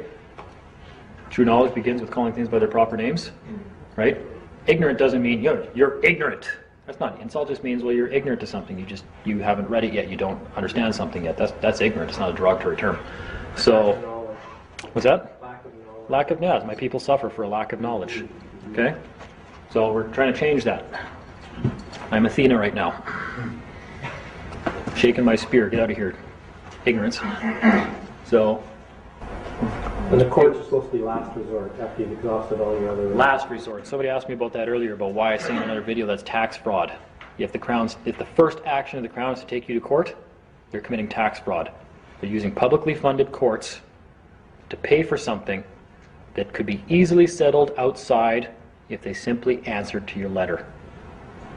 And they never do, ever. That's only one of the things you can now go after them for, is tax fraud. And the courts are supposed to protect the tax revenues that they're collecting, because who are they owed to? Beneficiary. They have a fiduciary responsibility to protect what they're supposed to be collecting for us. Okay? So maybe remind them of that in the letter you send to the court, if it winds up going to court because the Crown doesn't reply to you and they choose not to back off. And again, all agreeing with your adversary means is get agreement of the parties. Does that mean to agree with whatever they said against you? You're a pedophile. Well, I agree on the condition that you blah blah, like, I'm going to do a conditional acceptance on that? No. Excuse me, you just call me a pedophile? Do you have any facts or evidence? Because, man, that's defamation and slander. And I'm going to have to take you to civil court now where my rights can be enforced. And I hope you got some facts or evidence of what you just said over here. If not, make sure you bring your checkbook. Right? They're slandering you in the statutory court when they take you there. They're calling you a criminal. Identification of Criminals Act. You're a criminal. Really? How about we just dance on back to my jurisdiction with a civil claim in Queen's Bench, and you prove up what you're talking about. What is the equivalent of Queen's Bench in BC? What is it, Superior Court? Supreme Court versus Columbia County Court. Yeah. A lot of confusion with that too. The courts, I think I said this in the previous videos, I say it again, and not only that, their own website confirms it. The courts will hear whatever law you bring into it, but you have to bring the law, whether it's defending or whether you're making a claim against somebody. The judge cannot see any law that you did not bring into the court. That's practicing law from the bench if they do. But they'll hear anything you bring. That's your responsibility. Whether it's God's law, commercial law, UCC, I don't care what you bring into the court. You don't need to get into that UCC nonsense, by the way. I put that over here in trustee land. That's trustee shit. I don't care about that. Is there any validity in this whole fiduciary thing, making a judge a fiduciary? The judge already is the fiduciary. But I mean, for you to, like, for instance, a very famous case here that you probably know about is Russ Perisky. Appointing the judge the fiduciary debtor or whatever, right? No, the Crown is. Until the judge enters the plea, but it's all irrelevant. Why even get into that? And Russ didn't do that anyway. Yeah. Oh, he didn't? No, he didn't. Okay. Really?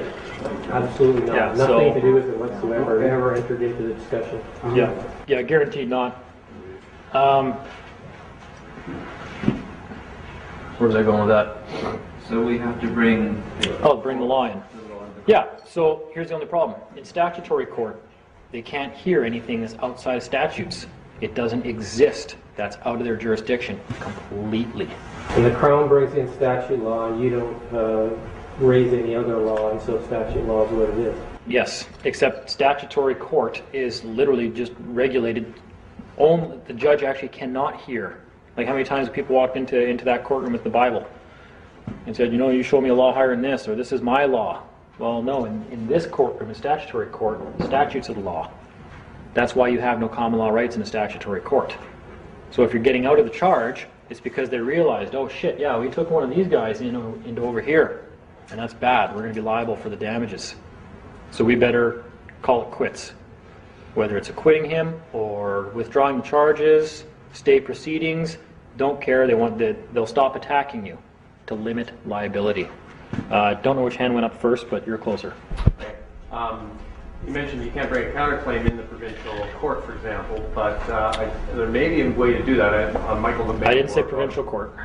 I said statutory court. Sorry, synonymously, yeah. Yeah. Because I know at least in BC, and maybe the same other provinces, that you can make an application to the Superior Court to take that out of a provincial court hearing and put it into the Superior Court. in Spirit Court would be inherent jurisdiction. Right. That's the highest law form that they will hear. Yeah. There's about 3 I've found so far. Statutory is the lowest. That's the janitors of the law of the legal world. Okay, it's the lowest rate. It's not even law. It's all by contract and title, and there's no injured parties, right? It's just the terms of a contract being enforced. People that walk into a statutory court and start using statutory defenses, you definitely just delegated yourself to statutory jurisdiction. And I don't care what you do in statutory jurisdiction, you lose. You have no defense. If you win, you're one of the 2% of the people that actually walked out of there because it was so blatant what they were doing that the judge just finally went, oh, I just can't even give you a fine, because if this guy figures this out, he's going to come back and he's going to sue me over here, and I'm going to be liable.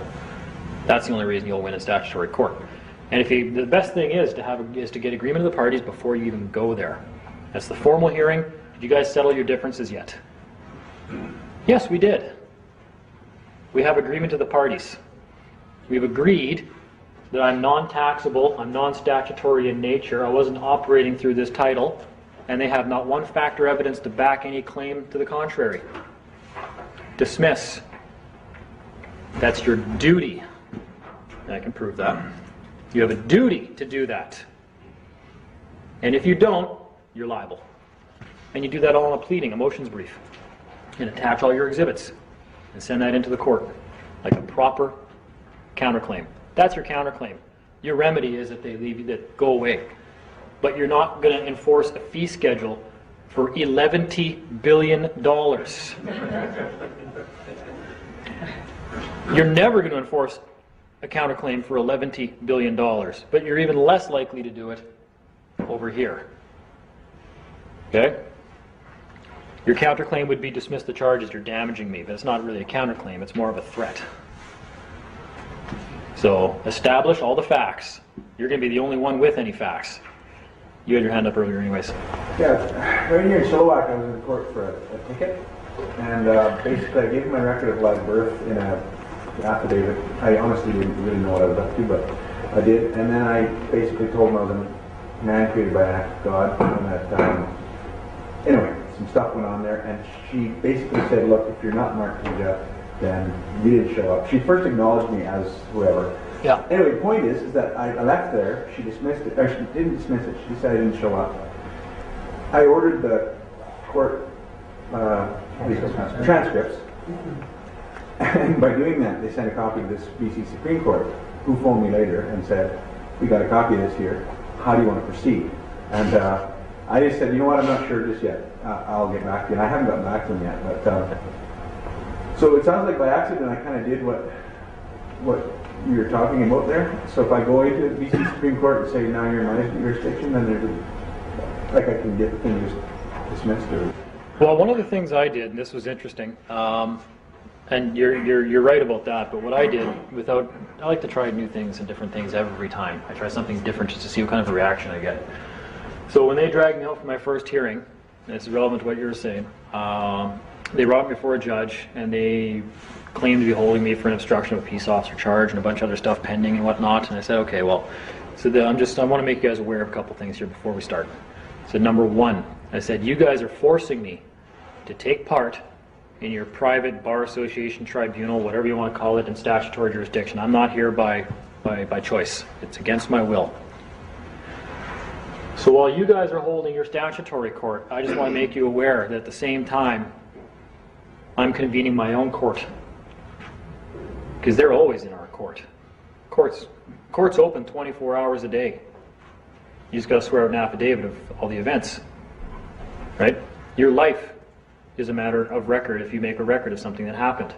So you guys are voluntarily taking part right now in my court. Because I'm of a different jurisdiction. You can't mix the two, but you exist under mine. I'm holding my own court right now, and every single one of you is liable for everything you say and everything you do in my court. Having said that, I accept your oath of office.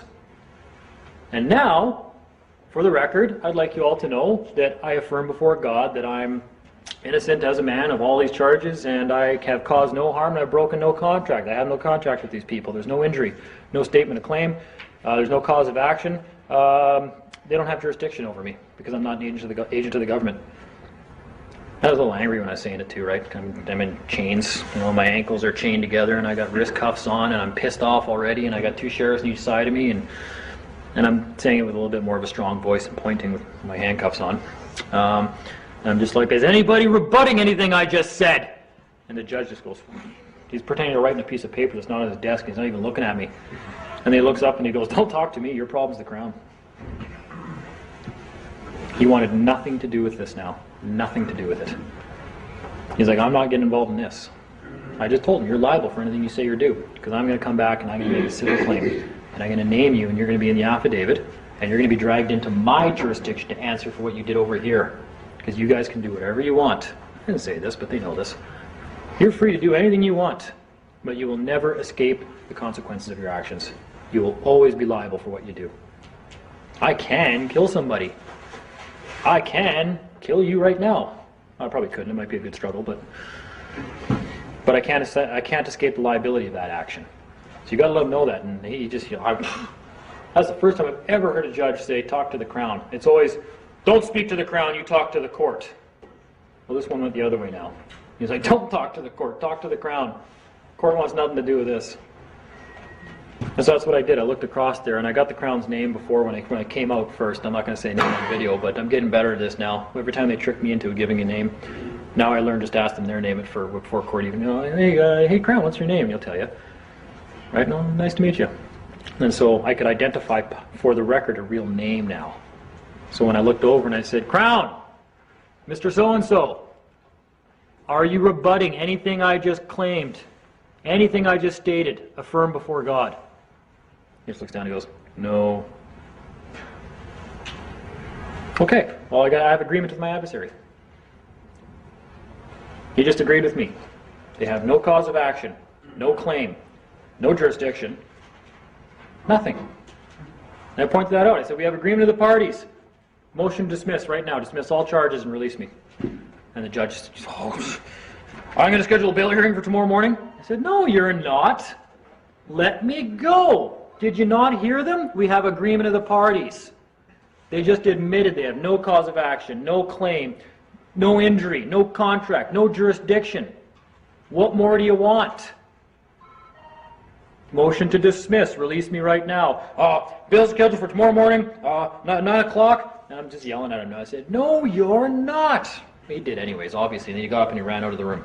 I don't know why I was ringing.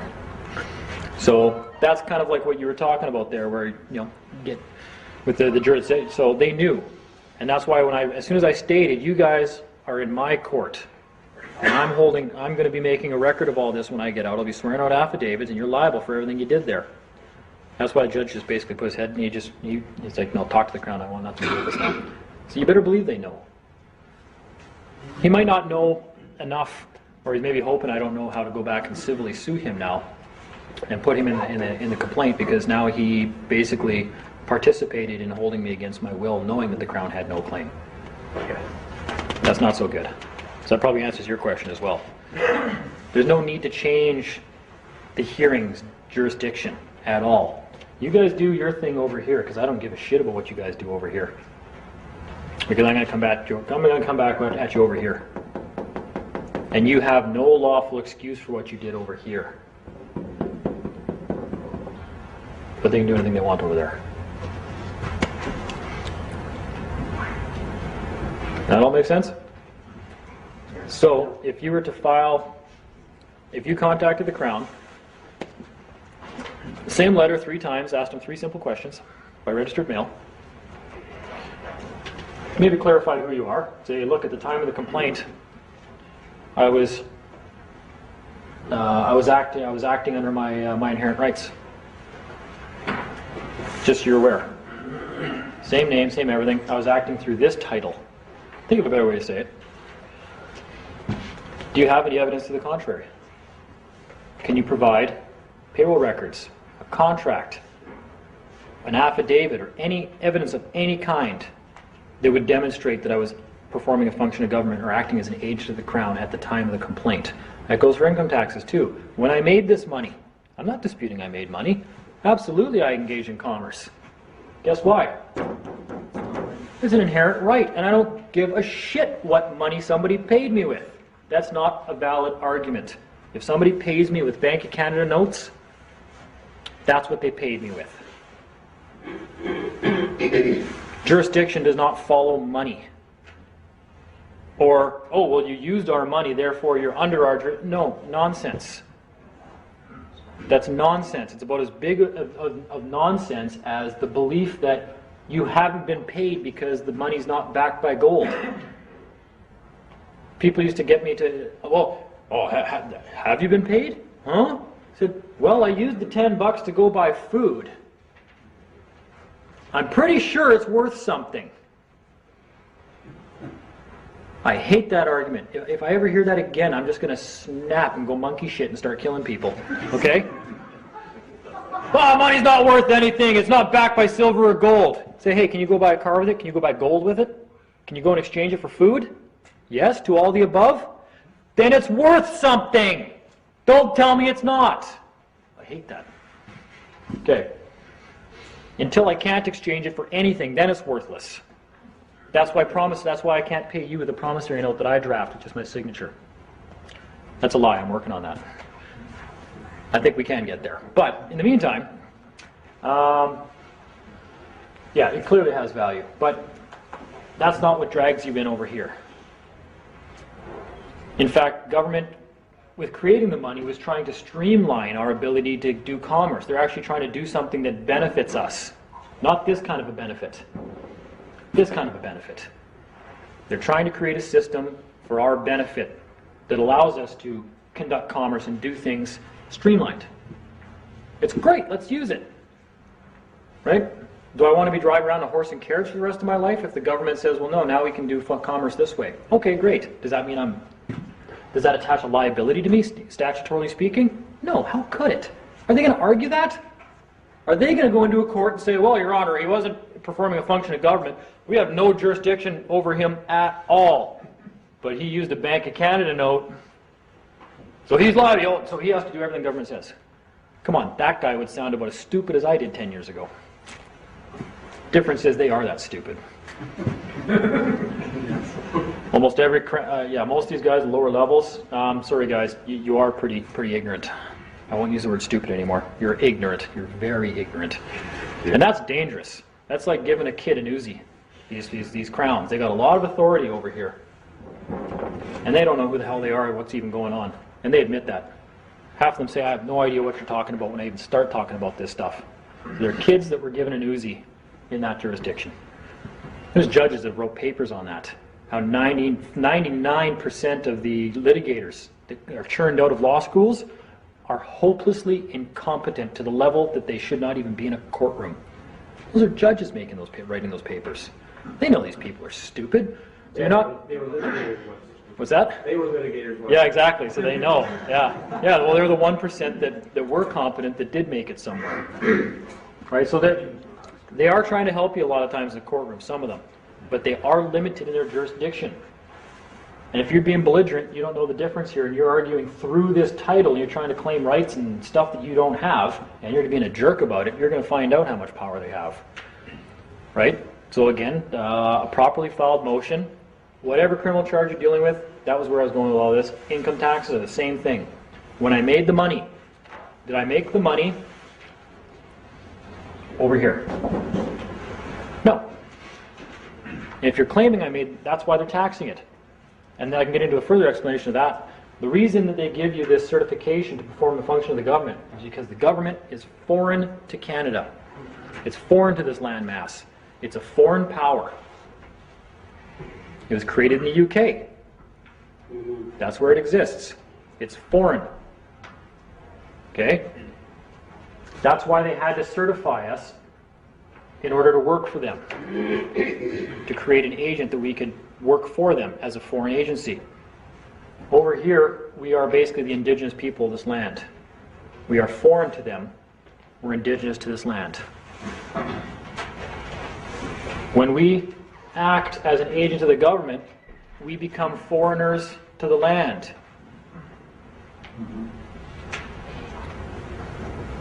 Because now we work for a foreign power. And that goes back to the king can't tax his own children. They only tax foreigners.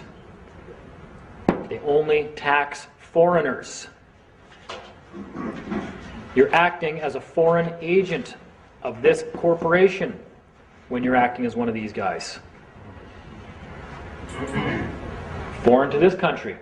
And all the profits and everything that they make over here is owed over here. So we can be either one of these. We can never be both at the same time. So I'm not even saying send your birth certificate back. You may actually want to work for the government at some point in time. I don't know. Like people that actually do work for government agencies. Yeah, you're taxable. Yeah, laws apply to you when you're on duty. And guess what? If you don't like it, then find a different job. Okay? Make a living elsewhere. It's as simple as it gets. That's why they're pissed off and coming after us, because they don't like having to pay taxes and we don't. Exactly. Yeah, that's the most amount of resistance I've ever gotten from people is they don't care that I'm not paying taxes. They're pissed off that they still have to, and that's why they're mad. You have to pay taxes because I'm too much of a wimp to stand up and do it myself. So I'm going to get angry at you because of my failings as a human being. How Freudian of you. Okay? Yeah, they get angry at this kind of stuff. So taxes are great. I think they should up taxes. I'm going to petition the government to increase the income tax rate. I think it should be 100%. Yeah, we're tax protesters. Thank you. Shame I go. That's brilliant. I love that. Yeah, you should. Yep. That's great. And then as soon as we figure out how to come back and collect all our stuff, I got a lot of theory. We're still talking about criminals, so we'll stick with that, okay? So now you've got your adversary to agree with you, and that's what agreeing with thine adversary quickly means, to turn things around. I always like to flip things. Doesn't mean I agree with what they're saying, it means I got to get agreement.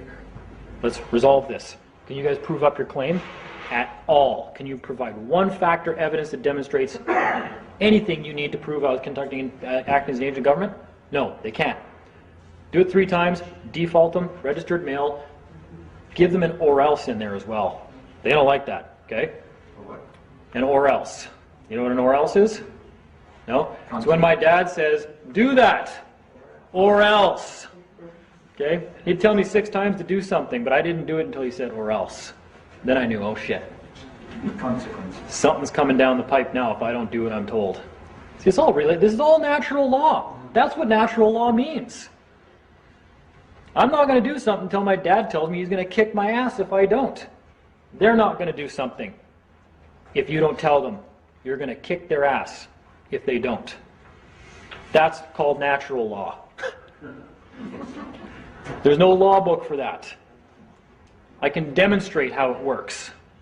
Okay? That's the beauty of it. Anyways, so now you've done that 3 times, they haven't replied. Attach a notice of non-response, certificate of default, I don't care what you want to call it, a document that demonstrates they didn't reply. Substance over form. I don't care if it's made in crayons. Prove you got it to them. That's it. That's the power of registered mail. Not, well, the Postmaster General is the highest authority. When you sign across the stamp and then circle this and snap your fingers and turn around 3 times and they get that letter in the mail. Man, they have to do it now!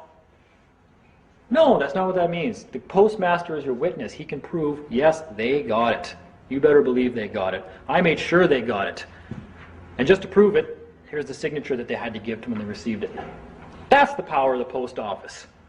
Unless somebody thinks the Postmaster General is going to show up on a horse with a gun and force the government to write a check to you for $100. What nonsense. Where do people come up with this stuff? Anyways. So now you can prove that he got it. Everything's registered mail. You've got the signatures. So let's look at how many exhibits we now have to the back of our motion. Because our motion is going to have a description of everything that happened. Identify the parties. That's the first big one. Identify the parties. Why would you even continue until you've identified the parties first? There's no point in doing anything until you've done that. Then start your pleadings. What happened? This, that, I was pulled over, blah, blah, blah, yada, yada. Didn't produce a driver's license, but the driver's license number appeared on the charge anyways. That's fabricating evidence. They've done that to me. That's a criminal charge and another lawsuit. It's all bundled into the bigger lawsuit. Go through this all in the pleadings. And every time you say I contacted the Crown and asked them to provide facts or evidence that demonstrate that I performed a function of government. Exhibit A. Attach that to the back as Exhibit A. They received it. Exhibit B. Signed copy of the registered mail delivery certificate. Next, I contacted them again. Exhibit C. The second letter, registered mail with a different registered mail number. Next line, they did not reply. Or they received it. Exhibit D. The second signed copy that they received it. Do that again. Exhibit F, Exhibit E, Exhibit X, Exhibit XXX, I don't care. Attach it all to the back. That's all your proof of your claim that they didn't reply. And this is done in a way that a judge can look through it real quick and go, yeah, you're helping him to help you. You're your own worst enemy in court. Do you use notaries or 3 witnesses? I use notaries and or 3 witnesses. I don't think it's important either way. Notaries are good though, because it's already a government witness, right? That's why I love documents already stamped by the government. Instead of trying to say, this is a contract between me and the government because they didn't reply to it. How about I just produce something that's already got their signature and stamp on it? Okay? Notary is a government stamp. So it's now already recognized by the government. So yes, I prefer that, but if you don't have access to a notary, because they're really trying to get that away from us now, 3 signatures. I don't see a problem with not using that. What are they going to do? Are they going to... With lawyers that are also notaries, is that all right too? To use a lawyer that's got a notary stamp? I think all lawyers are notaries. Except that notaries are registered as notaries on the Supreme Court of British Columbia, and you can get a notary signature authenticated by the Secretary of Notaries, where you can't get the lawyer's signature authenticated because they're not registered as a notary. Yeah, I would agree with that. Not on file with the notaries. Yeah. Yeah, people have asked me stuff about this trifectum stuff and having 3 different stamps on a document to give it more weight and everything else. Like, that might have some relevance, or it might have some relevance for something else altogether. I only need 1 stamp on a document. Do you think a judge is going to say, well, you know, all this evidence looks pretty compelling because the Crown hasn't even said one thing in their favor. They've provided nothing. But this affidavit doesn't have 3 government seals on it. You're guilty! Come on, does that make sense? No, it doesn't. So that kind of stuff doesn't matter. Just get the 3 signatures on it, witness. I like to affirm, and this was necessity, the mother of invention. I'm sitting in jail. Well, shit, how am I going to get this notarized? That's not going to happen. 3 good men to sign?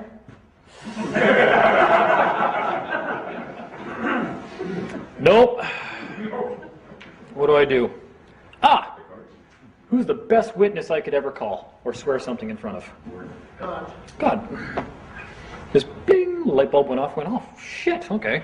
I affirm before God the following statement is true and accurate and correct and blah, blah, blah, upon pain of God smiting me with a thunderbolt from heaven. Like, I don't care what you phrase on there, right? He's now your witness. You're swearing to your Creator. And that also helps to confirm who you are. It's evidence. That's all we're ever providing is evidence. There's no document that says, this is my right. We can only ever provide evidence of things. Right? It's that same theory. How do you know God walked by? Do you see him? No. You see his footprints in the sand. That's the evidence. You're just collecting evidence. That's it. You want lots of evidence. Why? Because they have no evidence over here. None. They never do. Evidence is a fact. That's what agreement of the parties is. One question in relation to notaries, they generally want some form of identification, which is generally predicated on that fact. Yep. So now how does that with other stuff? So would you go with the live birth record as your identification then and not a driver's license? Absolutely. Okay. I have yet to see a notary say, well, that's not a government document. Really? That's not a government document? British Columbia. Copy of a registered document signed and stamped by Vital Statistics. They go, sure. Then make your own photo ID. Put your photo on a piece of paper like I did. Use the hat and the cigar, which is on my photo ID. It is at home, I might add. That I then affirmed who I was and attached it to that photo. And I love using that photo for ID. They pulled out, they look at it, it's like, what the hell is wrong with this guy? If this is your ID, yeah, you got a problem with it? Let's see yours. I like mine a lot better than yours. So, there's always ways around this. And if they won't notarize something for you until you produce government ID, you can always ask them too, well, what law says I'm compelled to produce specifically government ID? Because again, where do you get photo ID from? Right? More so than that, what do you have to produce to the government to get photo ID? Birth certificate. Does that have a photo on it? No. So how could a driver's license be more powerful than the document that it came from simply because it has your photo on it? Yeah. I don't know about in provincial courts or Supreme Court, but I know in federal court I've got a case going on there. They've notarized my affidavits right there. The clerks are also the JPs. So they'll do it right there at the desk. If it's pertaining to that case anyway, they wouldn't do something that was an unrelated matter, but they said if it's to do with this case, no charge, free notarization, there you go. Of course, everything for free at the courthouse down for you. And that's another point I'm going to get to. When you leave the land of benefits and privileges you have to pay for, and opening a court file is a benefit and a privilege for this guy that can be taxed. He's a foreigner. The courts exist for us. For this guy to use them, he has to pay. I haven't done it yet, but I know damn well when I go down there and I file a civil claim against somebody and I show up with this, and they say you need $240 to open up that Queen's Bench file, I'm going to say, no, dude. This is my court. I don't pay here. The King's children are not taxed. My tax funds already pay for this. This is where the free stuff starts to come in. Now you're not going to get free cars delivered just because you pull this out, go to a car dealership and pull this out and say, oh, there's no title for this, everything's prepaid, money doesn't exist anyways, and here's my live birth record, I want that Ferrari. Right? He's going to look at you the same way I'd look at you, just go, I'm going to call the cops in about 30 seconds if you don't get out of here. And that's rightly so. He's well within his right to do that. Okay, so your motion into the statutory court then. Now it has all the pleadings of everything that happened, explaining what happened from the time you got pulled over to the time you then put this pleading together, the motion, and it's going to be just motion to dismiss all charges with prejudice. And then have your or else in there. Maybe put that in the document. Don't tell the judge or else kind of thing. You'd want to tell the Crown or else in the documents when you're contacting the Crown. Withdraw or else. They're committing a trespass on your rights with the charge that they're doing. They're in your house trying to tell you what to do. Get out of my house or else. Withdraw. Leave. That's the threat, or I'm going to sue the shit out of you. And I'm going to attach your bar license in the collateral schedule. And then I'm going to hire a private investigator to find your house and where you live. And I'm going to attach that to the lawsuit. And I'm also going to name the Attorney General, because he's liable for all you people anyways, and then hold the province as collateral. All the government buildings, all that kind of stuff. Like that's, and put that all in there. Let the Crown know that. What about discharge instead of dismiss? Doesn't discharge cancel it and dismiss puts it into some other... Yeah, I like discharge too, actually. That's a really good one. You can dismiss, you can discharge, they can withdraw. I think there's a different status there is a difference. That they go into. The discharge is final, whereas the dismiss is some sort of... Yeah. legal of some sort. I'm not too sure on that. I mean, again, you could go by military. You know, when you're dismissed from the, oh well, yeah, you're discharged as opposed to dismissed. You're Okay, out. One is yeah, out. I'm gonna agree with that. Except, to be honest with you, I don't give a shit what they do to it in this system as long as they leave me alone. Just stop. I don't care if you stay proceedings for the next millennia. I don't care. Just stop what you're doing. Don't come and arrest me because I didn't show up in your courtroom and accommodate the name of something that is of diminished capacity that I wasn't operating at the time of the complaint. Because you may get me over here, but I'm going to get you over here. And this has a much bigger stick. And you're liable for what you did. Right? That's the O.J. Simpson thing, right? They found him criminally not responsible, but then they got him civilly. Just kind of the same thing. You can still be found guilty over here. Well, because it's not you. They claim you're acting to that title. They can still probably find you guilty. But they have no facts or evidence that can be used over here because they can't bring statutes into inherent jurisdiction. And you can't bring inherent jurisdiction into statutory law. That's the firewall. But you can let them know they're trespassing in your inherent rights, that they better go away. And the judge has a duty, I guess, discharge, if you will, to discharge anything that they're bringing against you once he's been made aware of who you are.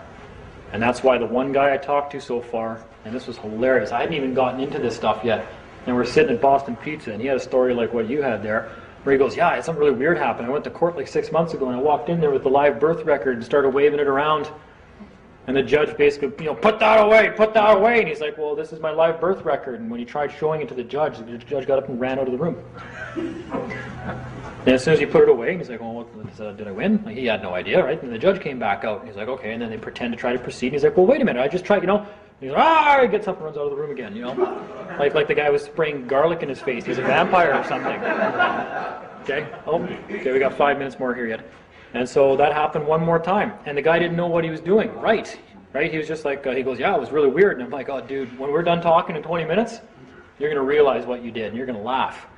As soon as the judge sees the evidence of your claim, he now has a duty to protect you. Because over here, you're an ally of Her Majesty in inherent jurisdiction. Over here, you're subject to. Be a good idea then, they come in their regalia. Why don't you just have a t-shirt made with your live birth certificate on you? Yeah. Well, you can even do it all verbally too. You could, if you don't have the document, which is only evidence anyways, all you have to do is even just say for the record, And there's a couple of things we'll go over what you can say in court to not enter the jurisdiction, but to be there to speak to the matter. You can do that, and you don't get the problem where they say, you didn't appear, we're going to arrest you. That doesn't happen. You got to know what to do, though. I think you were going to ask something. Are you creating a common law court for yourself, as opposed to statutory? We're in common law court right now. Wherever we are. You're eliminating the presumption of statute by stating that you're common law, and that's where you establish the common law. Okay. Yes, but that doesn't mean you're invoking common law in that courtroom. That just means that they have no jurisdiction over you. Well, you guys can't drag me in here and charge me because I'm a common law jurisdiction. So common law jurisdiction is wherever you are? Is that what you just said? Well, as opposed to a room? This is court though. Like if I have a problem with one of you guys right now, I just swear out an affidavit that this guy did something wrong. I'd find a couple of witnesses, right? And this is that. So that's the jurisdiction we're in right now, right? So that's why I say I don't mean literally I'm always holding court, but I am always holding court. Period. Because we're living it. So after the lunch break, we'll do more details on that, for sure. But what I'd like you to cover, just you glossed over it. You said that the government is foreign to Canada or this country. Can we just give, like, foreign, like where are they if they're foreign? Well, what I mean by foreign is they're a foreign jurisdiction. Remember, it all comes down to jurisdiction. Clearly, they're here on this land. But where does their jurisdiction come from? Where does their powers come from? Our government exists by warrant of the Queen. England. I asked a couple of RCMP at Fairfax the other day, a month or two ago, because I've been studying a lot of this too. And I just wanted to confirm it, and I said, they came in and you're going to get the coffee, and I said, can I have coffee from them? Yeah. I said, I want to ask you a few questions. I said, one of them was, I said, I want to know, when you when you were sworn in, I said, did you swear allegiance to the Constitution of Canada or to the Crown? And every time I asked them a question, they hesitated and looked at each other, no kidding. Of course. They said, to the Crown. And I said, are you police officers or are you military, are you soldiers? They swear 3 oaths. 3 separate oaths. British soldiers. It depends on which jurisdiction they're in. Well, they said to me there that under their understanding, they were soldiers and that they swore to the Crown. Yes. And they're in Afghanistan right now as soldiers. Depending on what the situation is, they operate in multiple capacities. Peace officers in inherent jurisdiction, you better believe they have that authority. Yeah. They said they're law officers, not peace officers too. Well, yeah, that's just another a law. That's true, a law officer, but a law enforcement agent. If they're taxing you, they're over there. If there's been a breach of the peace and you've harmed somebody, you're over here. None of this is a get out of jail free card. In fact, if you're operating in inherent jurisdiction, you harm somebody, you're really up shit creek without a paddle. I think in BC, I recall looking up a thing called the Offences Act, and it prescribes all the offences that the police can administer and who can administer them and whatnot. That's all the statutory stuff. But any police officer has the inherent jurisdiction as a peace officer without that anyway. Right? We have the inherent jurisdiction to arrest somebody for a crime. Yeah. The highest standing, the highest office a police officer holds is to be one of us, a man. Clearly. Where does all government legislation come from? Man. We have the right to do anything that a creation of the government can do, and more. Just out of curiosity, them swearing to the Crown as RCMP, it's probably a dumb question, but there's no such thing as a dumb question. Are they Canadians then, or are they British? Without even getting into that, how about I just say I don't care if they're Venezuelan. Okay. Actually, I'd probably prefer if they were. I like Chavez. That's a good guy. If they've sworn an oath to Her Majesty, and I'm not even going to get into well, which Her Majesty? No, Yeah. I don't care. It's all common sense now. Are they going to walk into the court and say, "Well, Your Honor, we were acting as Her Majesty the Crown Corporation of London at that time, not Her Majesty Queen Elizabeth II of the House of Windsor"? Are they going to say that? No, so I don't give a shit at that point, right?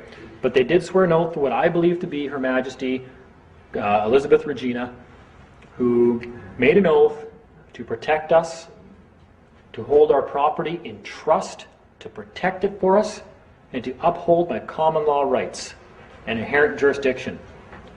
So I think it's great they swear an oath to her. The MPs and MLAs all have to swear an oath to the Queen before they're allowed to sit, and they can't swear an oath to the country or to the constituents. It's all to the Queen. Of course. Because that's her agents. Right? And that's the whole difference in jurisdiction between the military and then the police as well. And as I'm trying to tell people, like, because I like to tell the one story, they're like, don't be calling the provost marshal every time you have a traffic ticket problem with these guys, at all. Okay? In fact, there's never a need to get a hold of that guy short of the government actually imprisoning you for years with no charge at all. There's never a need to call that guy, ever, because the problem we're having is that the government isn't screwing you over. You are screwing you over. Because you don't know what's going on. And when they know who you are, you're not going to have to call the military and say, "I'm a political prisoner." No, you're not. You're ignorant. Okay? You're ignorant. You don't even know what's being done to you. Don't tell me that I'm violating your rights, because over here you have none. You're not afforded